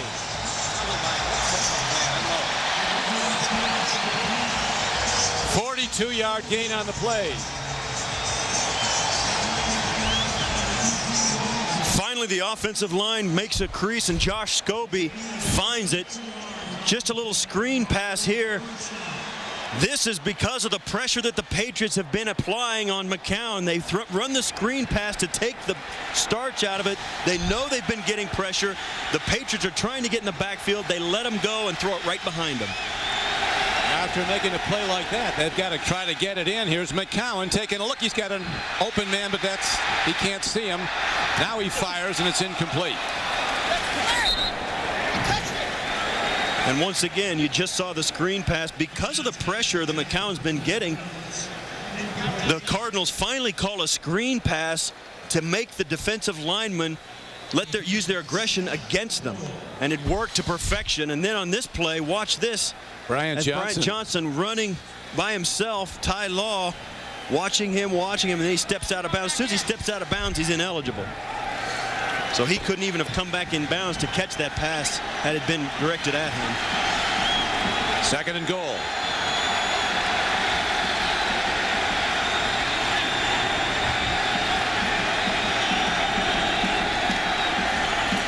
Emmit Smith, nothing. Now it's 3rd and goal, and it's all on the quarterback to make something happen. The New England Patriots defense has the innate ability to find the point of attack of a running play and shut it off immediately. Even if they don't have enough guys over there, what they do is they diagnose the running play, they get their guys to stop it, and it makes the running back have to pick someplace else to run. And usually it's right into the pursuit of their defense. Romeo Crennel, great defensive play calling, and his defense is diagnosing this running game expertly. Red zone defense was a problem at times last year for the Patriots. It's been stout today. McCown fires. Nothing. Yeah, that's penalty marker. The 1st and goal at the 1. Ty Law was all over the back of Bryant Johnson. You could see it coming. It's in the end zone. It's going to be 1st and goal on the 1 for the Cards.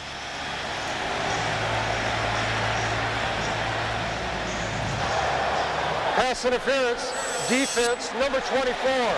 As a foul occurred in the end zone, the ball will be spotted at the 1-yard line. 1st down. You see it right at the top of your screen, right up there. Watch, he's right all over his back. You can't do that with your body, even though you're looking for the ball. Johnson had perfect position on the pass, and there's nothing that Ty Law could do about it. Well, they're setting up for a hammer and anvil offense. Big blocking back in front of Emmitt Smith. They're going that way. Here's Emmit going wide, cutting back. He's in. Cardinals back in it with a long way to go.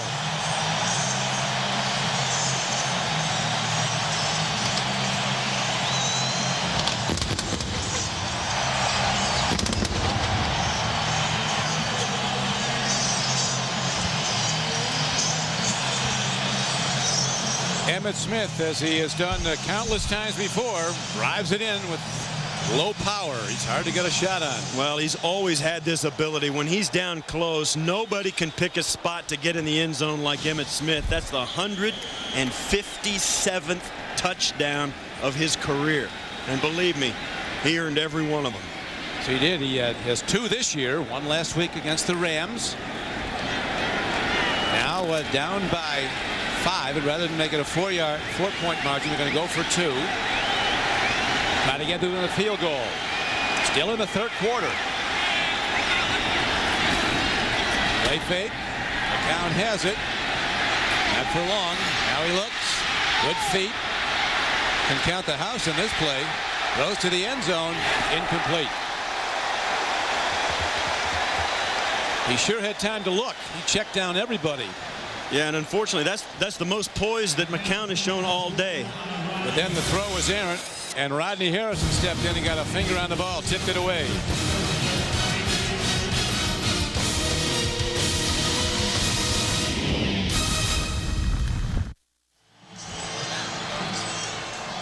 Back to the Valley of the Sun, Emmitt Smith with his 157th career touchdown. And it's the Cardinals back in the game. Their 2-point conversion try, no good. They've not gotten a touchdown throw from their quarterback either in 4 preseason games or now into the 2nd regular season game this year. But they're in the game, and here is a hard kick by Rackers. Caroming into the end zone and out of it for a touchback. Brady and the Patriots will start at their 20. Heat's a factor, unusual humidity. Temperature on the field has been about 100.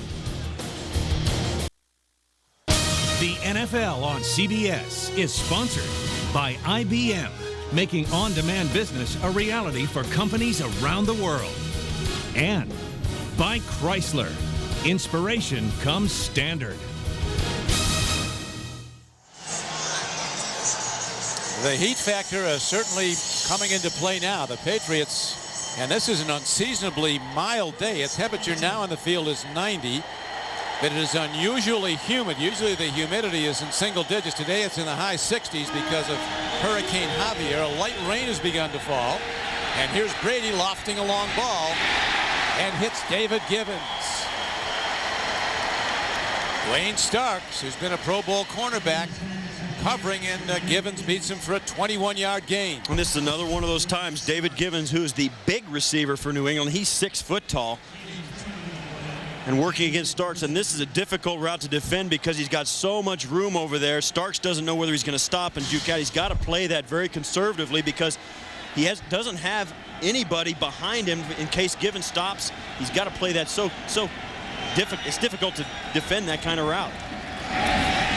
Difficult to defend Corey Dillon as he can't wait to hit somebody running the ball. He runs it for 10 yards before a big safety, Adrian Wilson, gets him down. You know, we saw how the New England Patriots were kind of running away with this, and now the Cardinals are back in it, and this is the reason. I mean, they're pretty tough at home, 4-4. They were 0-8 on the road with a 23-point margin, but they beat a lot of pretty good football teams. Green Bay Packers, a playoff team. Minnesota, they kept them out of the playoffs on the final play from scrimmage last year, kept the Vikings out of the playoffs. They're tough at home. Yeah, McCown threw a touchdown pass. Run, not much going on. Dillon stopped by LeVar Woods, a terrific linebacker, number 56 for Arizona. Dillon has now run the ball 21 times for 113 yards. As the third quarter is winding down and out. That's the end of the third quarter with a score. New England 17 and Arizona 12. We'll return to Sun Devil Stadium after this message and a word from your local station. You're watching the NFL on CBS.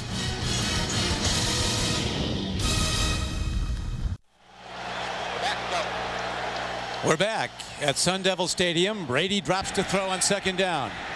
Over the middle throw, it's David Givens with the ball for a first down as he takes it to the 31-yard line, a 19-yard gain.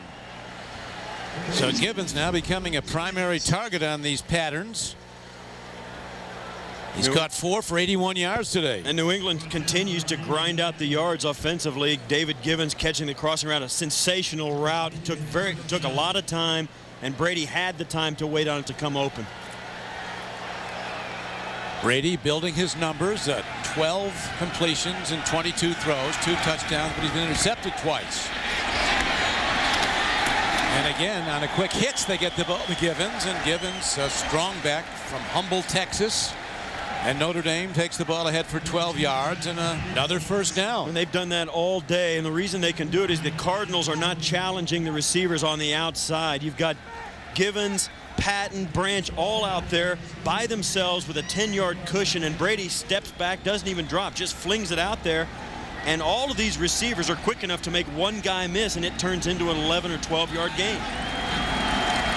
Pitch back. Here's Dillon. Gets a gap into the outside, and Dillon runs the ball inside the 15-yard line. Corey Dillon played only 1 year at the University of Washington, came out of junior college to the Huskies, and he broke every Washington rushing record in that 1 year, then came to the NFL after his junior year at Washington. And this right here, what a sensational block by Hochstein. He comes out, blocks 2 guys to the ground, and Dillon is able to get to the outside. This offensive line for the New England Patriots looks as fresh as it did in the first quarter. Yeah, a tribute to their conditioning. A hot, humid day in Arizona. Back to Dillon, pounding away and protecting the ball. He's down close to the 10-yard line. Darnell Dockett gets him down, and the Patriots, I think, Steve, looking to run clock as they run the ball. Corey Dillon is slow getting up, and they're calling for the trainers to come in. He stayed down after that run. What happens sometimes, Don, you get caught under the pile, and it's, nothing other than getting put in a bad spot and guys falling on top of you. What happens sometimes, you'll fall on the football and you get the wind knocked out of you by the football itself. You can see he tried to get up, and the trainers always say, no, stay down. Because particularly if there's nothing wrong with him, they'll say stay down because all our guys need a rest. Yeah. Hopefully Corey will be bouncing up when we come back in a moment.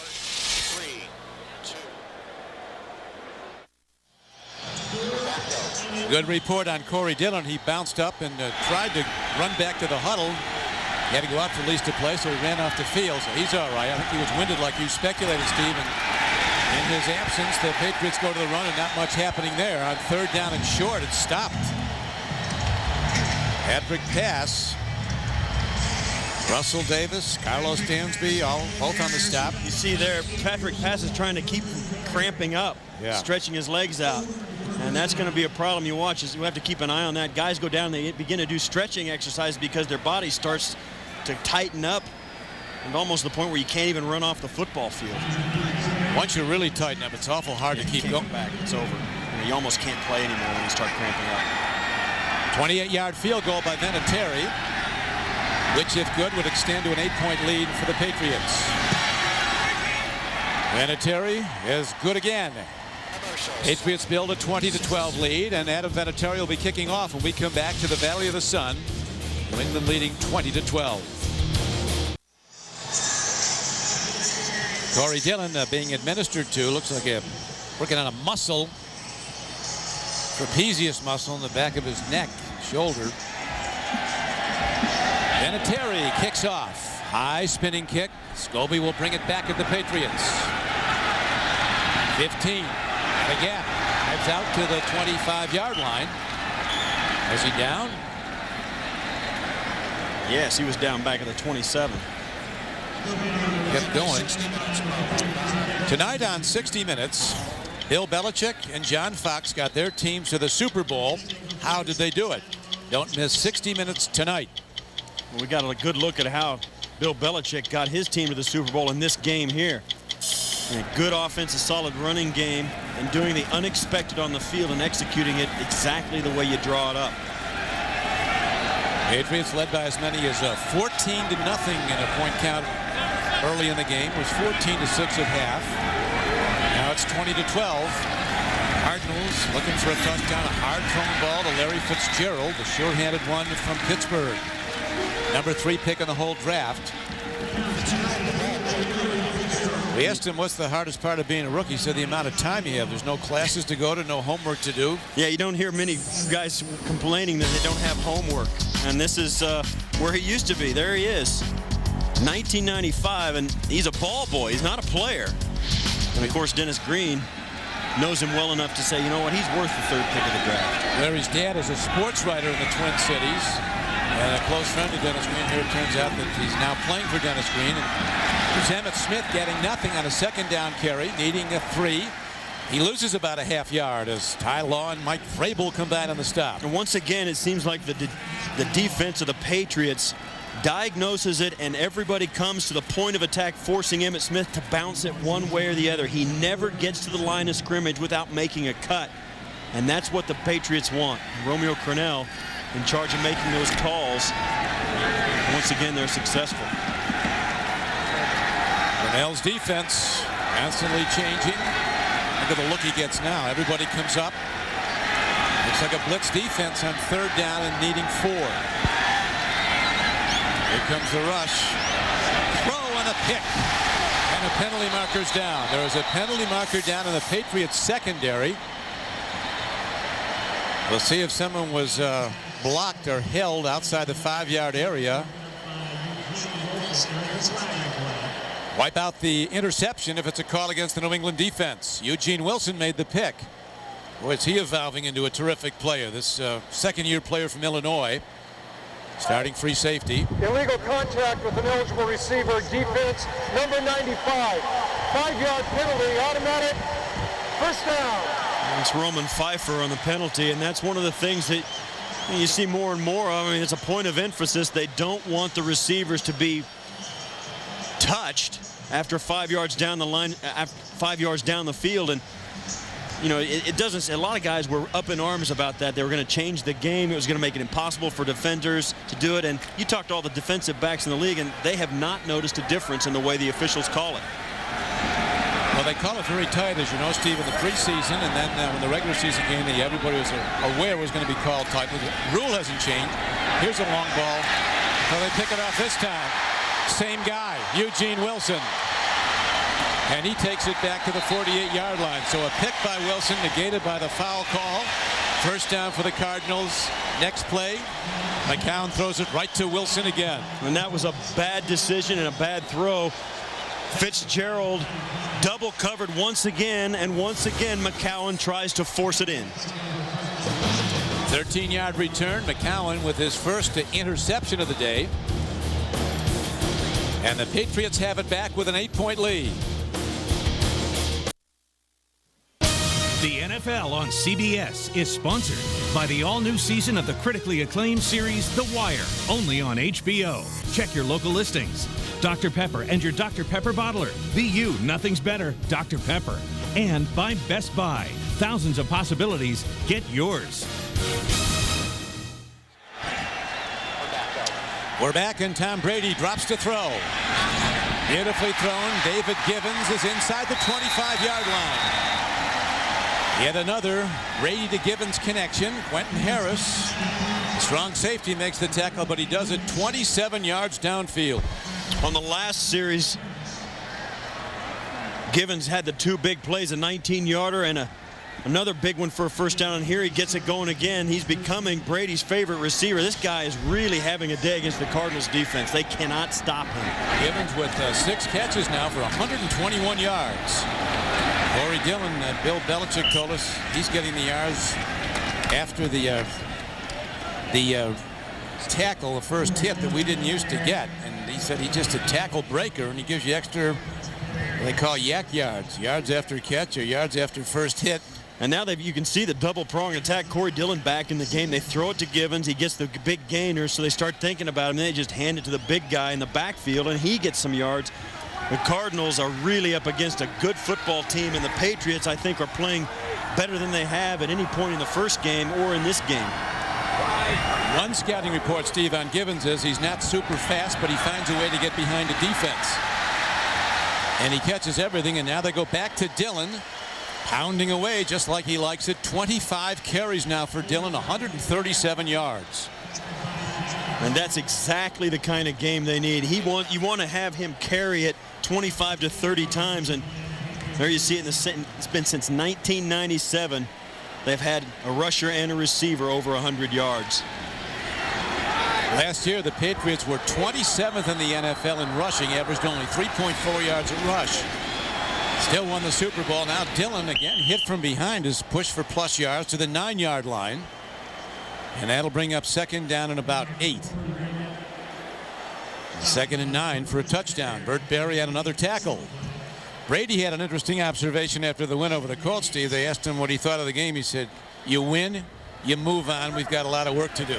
Yeah, you're right. And he's the guy that sets the tone. I mean, the players who play with him think he's the best. He may be the best. They play like he's the best. He acts like he's the best, but he's just one of the guys. I mean, they love this guy in the huddle. He certainly wins the best. Here's a throw, another connection, and it's down to the 4-yard line. Brady firing the ball in. And this is something. Troy Brown. You know, Don, this offense now, the New England Patriots, looks better, fresher, sharper than it did in the first quarter. And maybe the drop of 20 degrees on the field has played a bigger factor than we thought, because at this point, most teams who come in here are dragging right about now. They can't even get back to the huddle. The Patriots look like they just began the game. There's no question. They're fit, ready to go. And here's a guy really ready to go as Dillon drives it down. There's an interesting call now. Did he get to the first down mark? It appears he did not. It's about a yard short, so it'll be 4th down and 1 from what appears where the spot will be. 4th and 1 for a first down, 4th and 2 for a touchdown. And they're going to measure this. We've got a player down. That's Dan Copen. Outstanding center from Boston College, Dan Copen. I would think he's going to be short by about a foot or more. I think so. I think you kick the field goal. You have to go up by 11. That means 2 touchdowns, or 1 touchdown, a 2-point conversion, and a field goal to tie. Yeah, a field goal could be the lights out shot with 7 minutes to go. Coach Belichick and his Patriots have the bye week next week. Then they go to Buffalo to play the Bills. So the Patriots with 4th down coming up, and less than a yard for the first down. For those of you expecting to see 60 minutes, you're watching the NFL on CBS and the game between the world champion New England Patriots and the Arizona Cardinals. I'm Don Criqui along with Steve Tasker. Our score is New England 20, Arizona 12.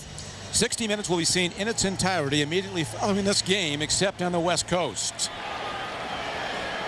And it shows you what we know, Don. Bill Belichick is going to go for this on 4th and short.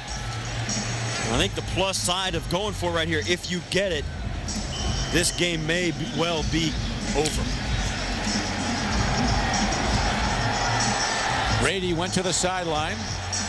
He has a tremendous influence and input into the offensive game plan, and also is free to check off and make a change.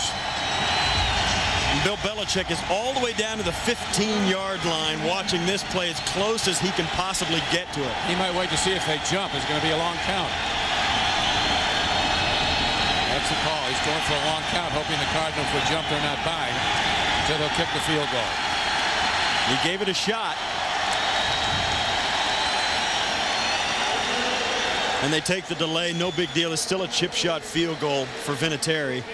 And that's, you know, he's trying to win any way he can. You really got to tip your hat. Give his guys a chance. Stay disciplined. Maybe get a free penalty. Never misses a trick.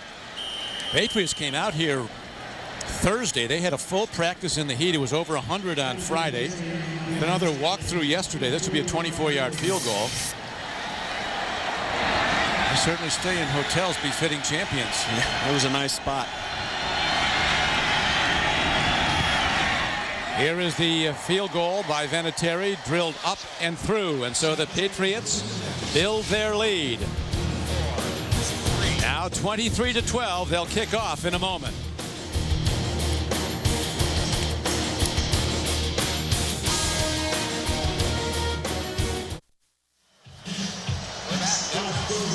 We're back at Sun Devil Stadium. The Cardinals ready now to take the kickoff as Emmit Smith stands on the sidelines waiting to come in. They're probably going to be firing the ball now, down by this margin, and here comes Scobie from the 3. Josh Scobie from Kansas State runs the ball and gets it out across the 20-yard line. Which quarterback wide receiver combination is the best in the NFL? Is it Bulger and Holt of the Rams, Culpepper and Moss of the Vikings, Maddox and Ward of the Steelers, Manning and Harrison of the Colts, McNabb and Owens of the Eagles, Palmer and Johnson of Cincinnati? Or maybe today it's Grady and Gibbons. Yeah. Cast your vote at NFL.com. McCown is 11 of 20 for 145 yards. He's been intercepted twice.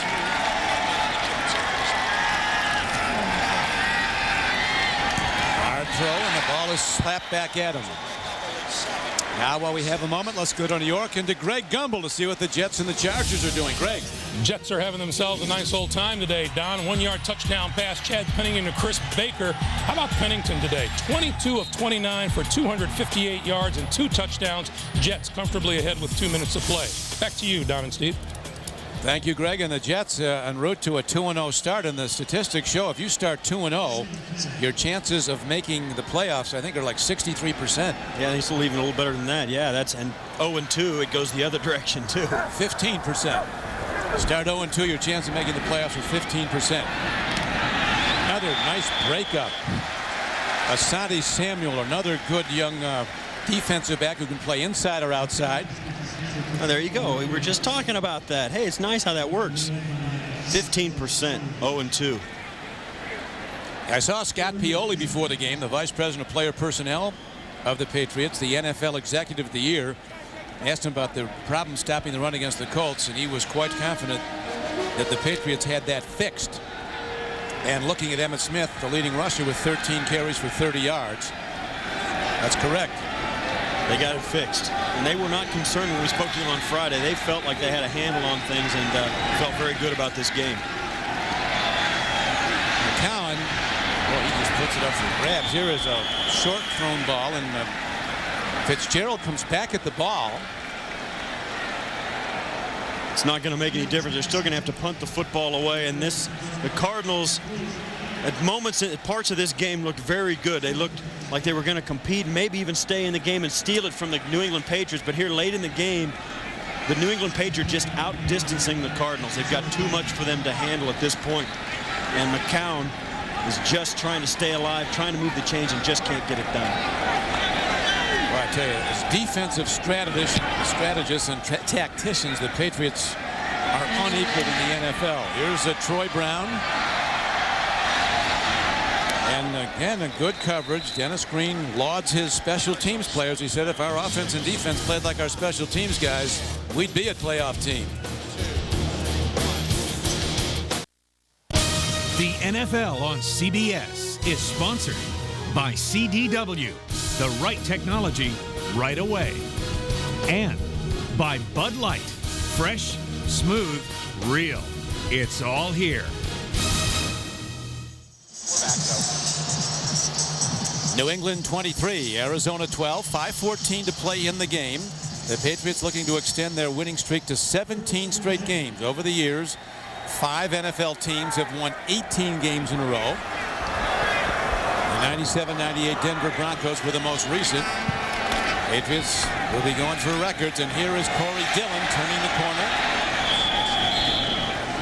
as he is out of bounds at about the 38-yard line. This Wednesday, Gary Sinise and Melina Canacaredi star in a new drama from Jerry Bruckheimer and the producers of CSI. Don't miss CSI New York. Series premiere Wednesday at 10, 9 Central on CBS. If the Cardinals defense thought they got a lot of Corey Dillon up to this point, they are going to get a heavy dose of him now. The New England Patriots are going to hand him the football and just try and stay on the field, grind out first downs, and let the clock become their friend. Well, Corey's quite happy to get it all day long. Here's his 29th carry of the day. Boom. A tackle breaker, as Belichick said. He gets the yards after the hit we haven't been getting prior to him coming here.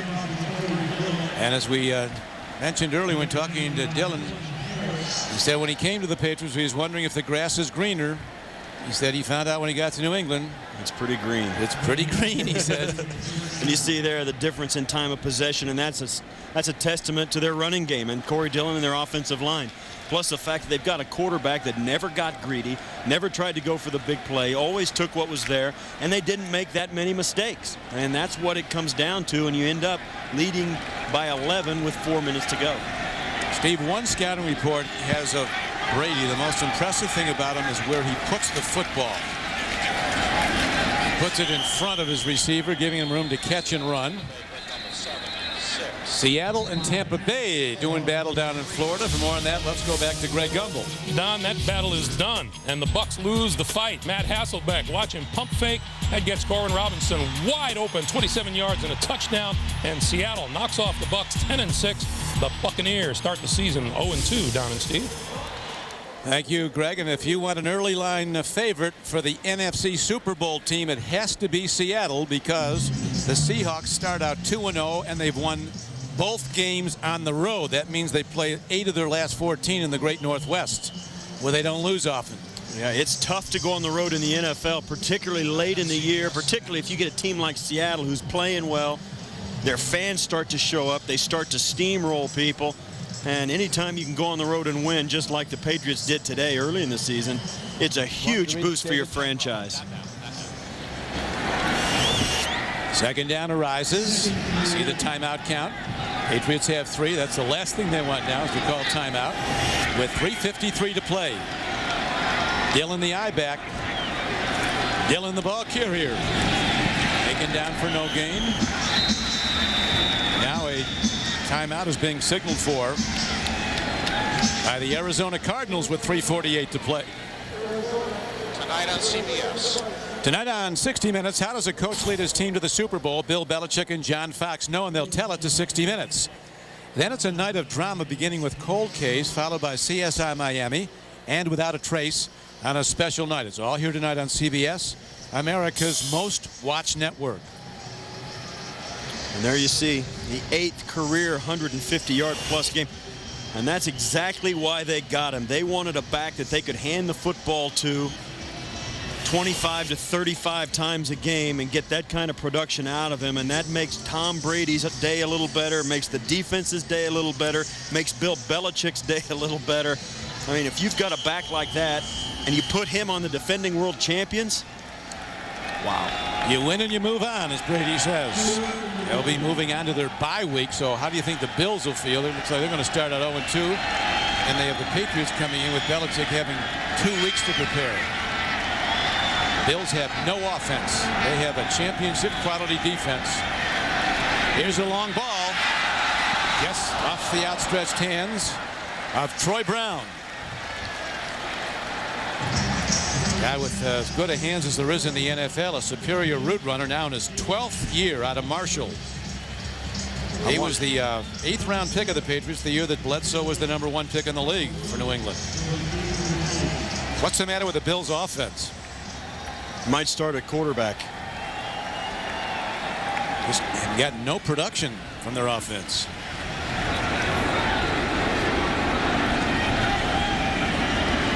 Patriots punting the ball. This guy's been a good acquisition. Josh Miller. Happy to be back. He played at Arizona as a collegian in Tucson. And he hits it beautifully inside the 5-yard line. So Bethel Johnson, 81, is down there to down the ball. A 53-yard punt and no return.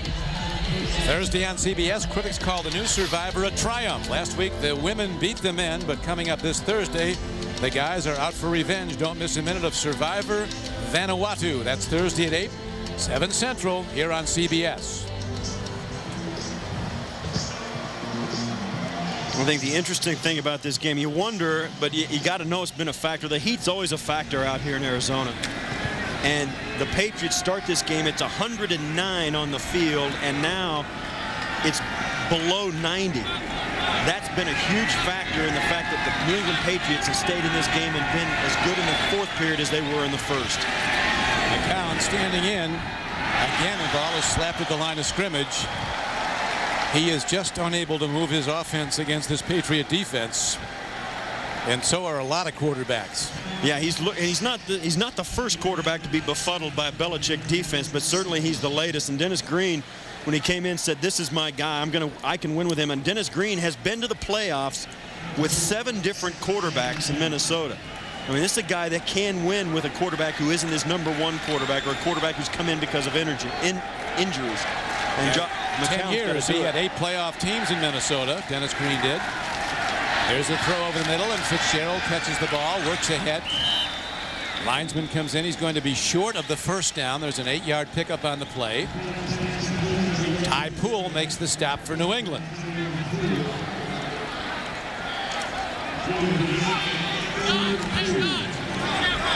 Another team to watch in the AFC as the early season unfolds is Jacksonville. Vrabel left early. And that's going to be a first down. What a pickup he was. Yeah, you're right. He's playing special teams for the Steelers, and he comes in as like a all-pro quality linebacker, 3-down backer. He can play the run and the pass. And this now Vrabel says it's going to go against the Cardinals. Defense, unabated to the quarterback, offside, 5-yard penalty. The result of the penalty, first down. You're right, Don. He is the quintessential free agent that the New England Patriots pride themselves on being able to grab. He's a kind of an in-between guy, but the one thing you talk about in-betweeners, one thing that all those guys have is the ability to be versatile. And Bill Belichick loves those kind of guys. Guys you can ask to do more than one thing. Guys you can do things that are unexpected with. And the unexpected is what Bill Belichick prides his team on. Well, they maximize their roster through the Patriots, using guys at multiple positions if they can. Here's McCown throwing downfield. The receiver was bumped, and a marker's down. Ty Lye on the coverage, working against Carl Williams. Illegal contact against an eligible receiver. Defense number 24. 5-yard penalty. Automatic first down.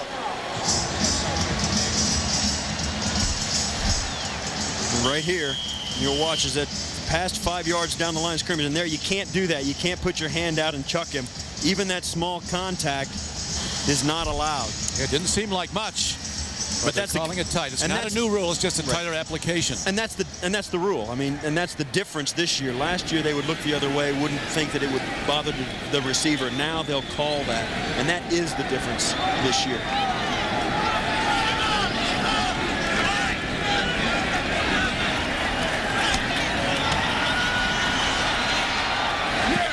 Throwing off his back foot, tries to get the ball downfield and doesn't come close. He was looking at Nate Poole.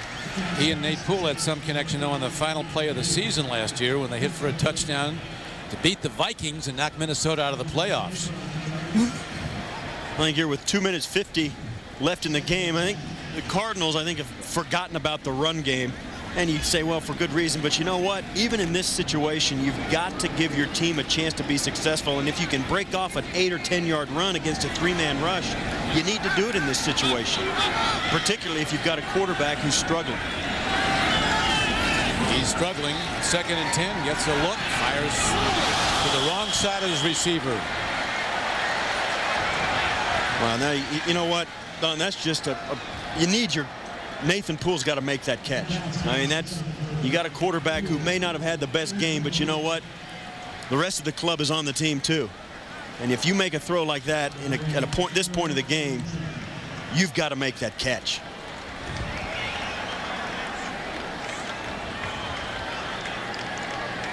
Ball position at the 22-yard line. We talked about Brady in the scouting report, how he puts the ball right in the right place. His goal, Tom Brady says, is to put it a foot in front of his receiver so he can catch and keep running. And McCown is just trying to get in his receiver's hands any way he can. It's been a constant. Here's a man. This is the junior varsity against the all-star team. This guy's just not ready to play against this level. Yeah, you cannot throw the football through a body. And he's done that. He's had 4 footballs batted down at the line of scrimmage, and now 1 when he's out in the middle of the football field and he throws it right into the face of a defender. You can't do that. And you see Bill Belichick's going to take a timeout. They're going to leave. They got a substitution problem because the Patriots wanted to leave their regular defense on the field and not put their punt return unit. And they didn't communicate that well to their players, and they got caught with too many people on the field, so he called the timeout. Yep, expecting that they'll do something on 4th down from the punt position, throw the ball. It's Premiere Monday on CBS, beginning with Still Standing and Listen Up, starring Jason Alexander. Then don't miss the Emmy Award-winning Everybody Loves Raymond and the hit comedy 2.5 Men, followed by Monday's #1 show, CSI Miami. Plus, John Kerry joins Dave on The Late Show. A night of premieres Monday right here on CBS. Now we have a changing of the guard on the field as new units come in and the Patriots set up for a punt. And I think they're going to leave McCown on the field now. They're going to try and go for it. And I think you got to. If you want to give yourself a chance to win, you got to leave him on, let him go for it on 4th down. Patriots led early 7-0 on a Brady to Graham touchdown pass.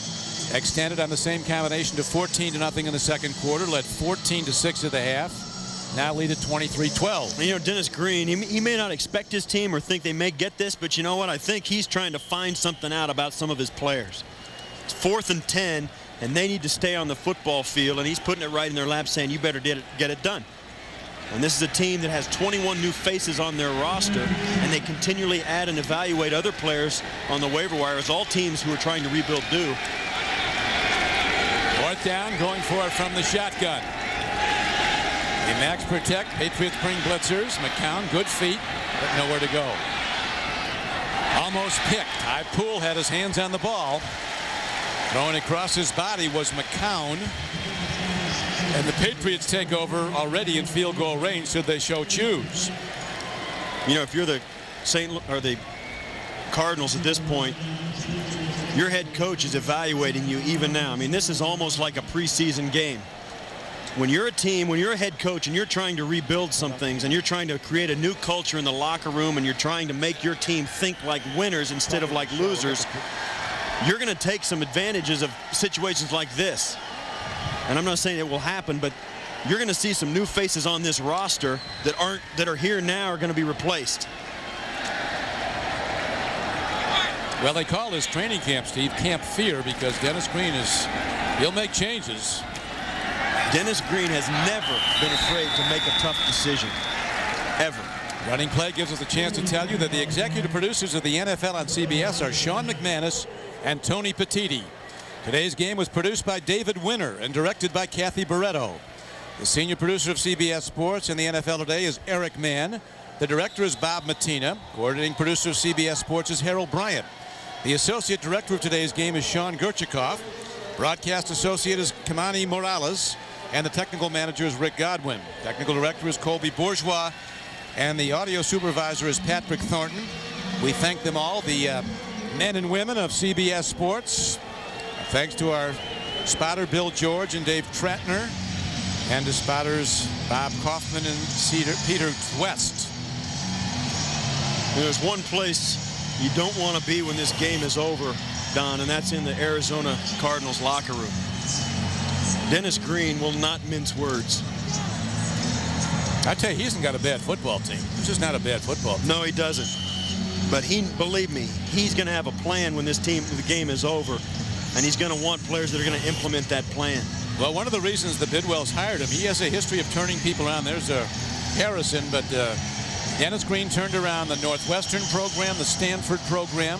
He went to Minnesota, had a playoff team his first year with the Vikings, and 8 playoff teams in 10 years, starting 7 different quarterbacks.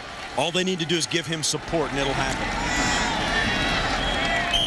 Corey Dillon runs the ball on the clock. Dillon now up to 31 carries for the day for 156 yards. We'll be back to the Valley of the Sun, where it's overcast, in a moment.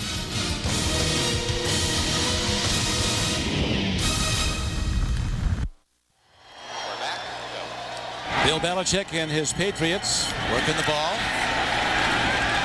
They run it down, and now they have a new running back in there, Rabi Abdullah, who they picked up as a free agent, former running back from Lehigh. And with that first down, that's going to give them the opportunity to almost run out this clock. And looking at the scoreboard today, Steve, we see the Patriots on their way to a 2-0 start. Also in the AFC, off to a 2-0 start is Jacksonville.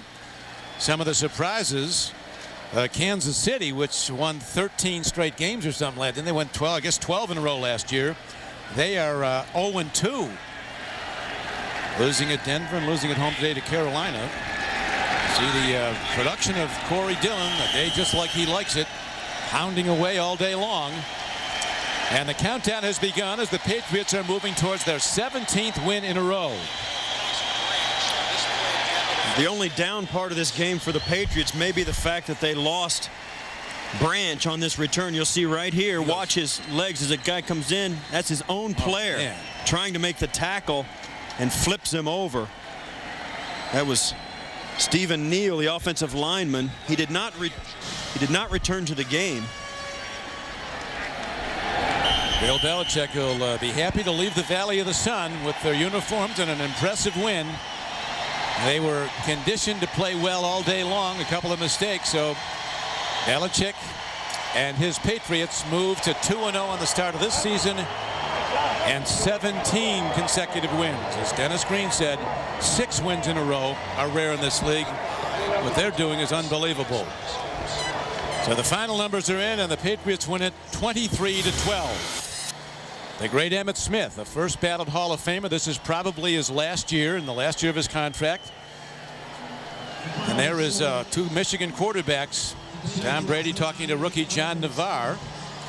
Now for Steve Tasker, this is Don Criqui saying so long from Sun Devil Stadium, where the final score is the Patriots 23 and the Cardinals 12. Tonight on 60 Minutes. 60 Minutes coming up next, and then it's the night of drama beginning with Cold Case, followed by CSI Miami and Without a Trace. Vinatieri leaves the field. A victor again with his Patriot teammates. A big day for Corey Dillon. You've been watching the NFL on CBS, and we thank you for being with us.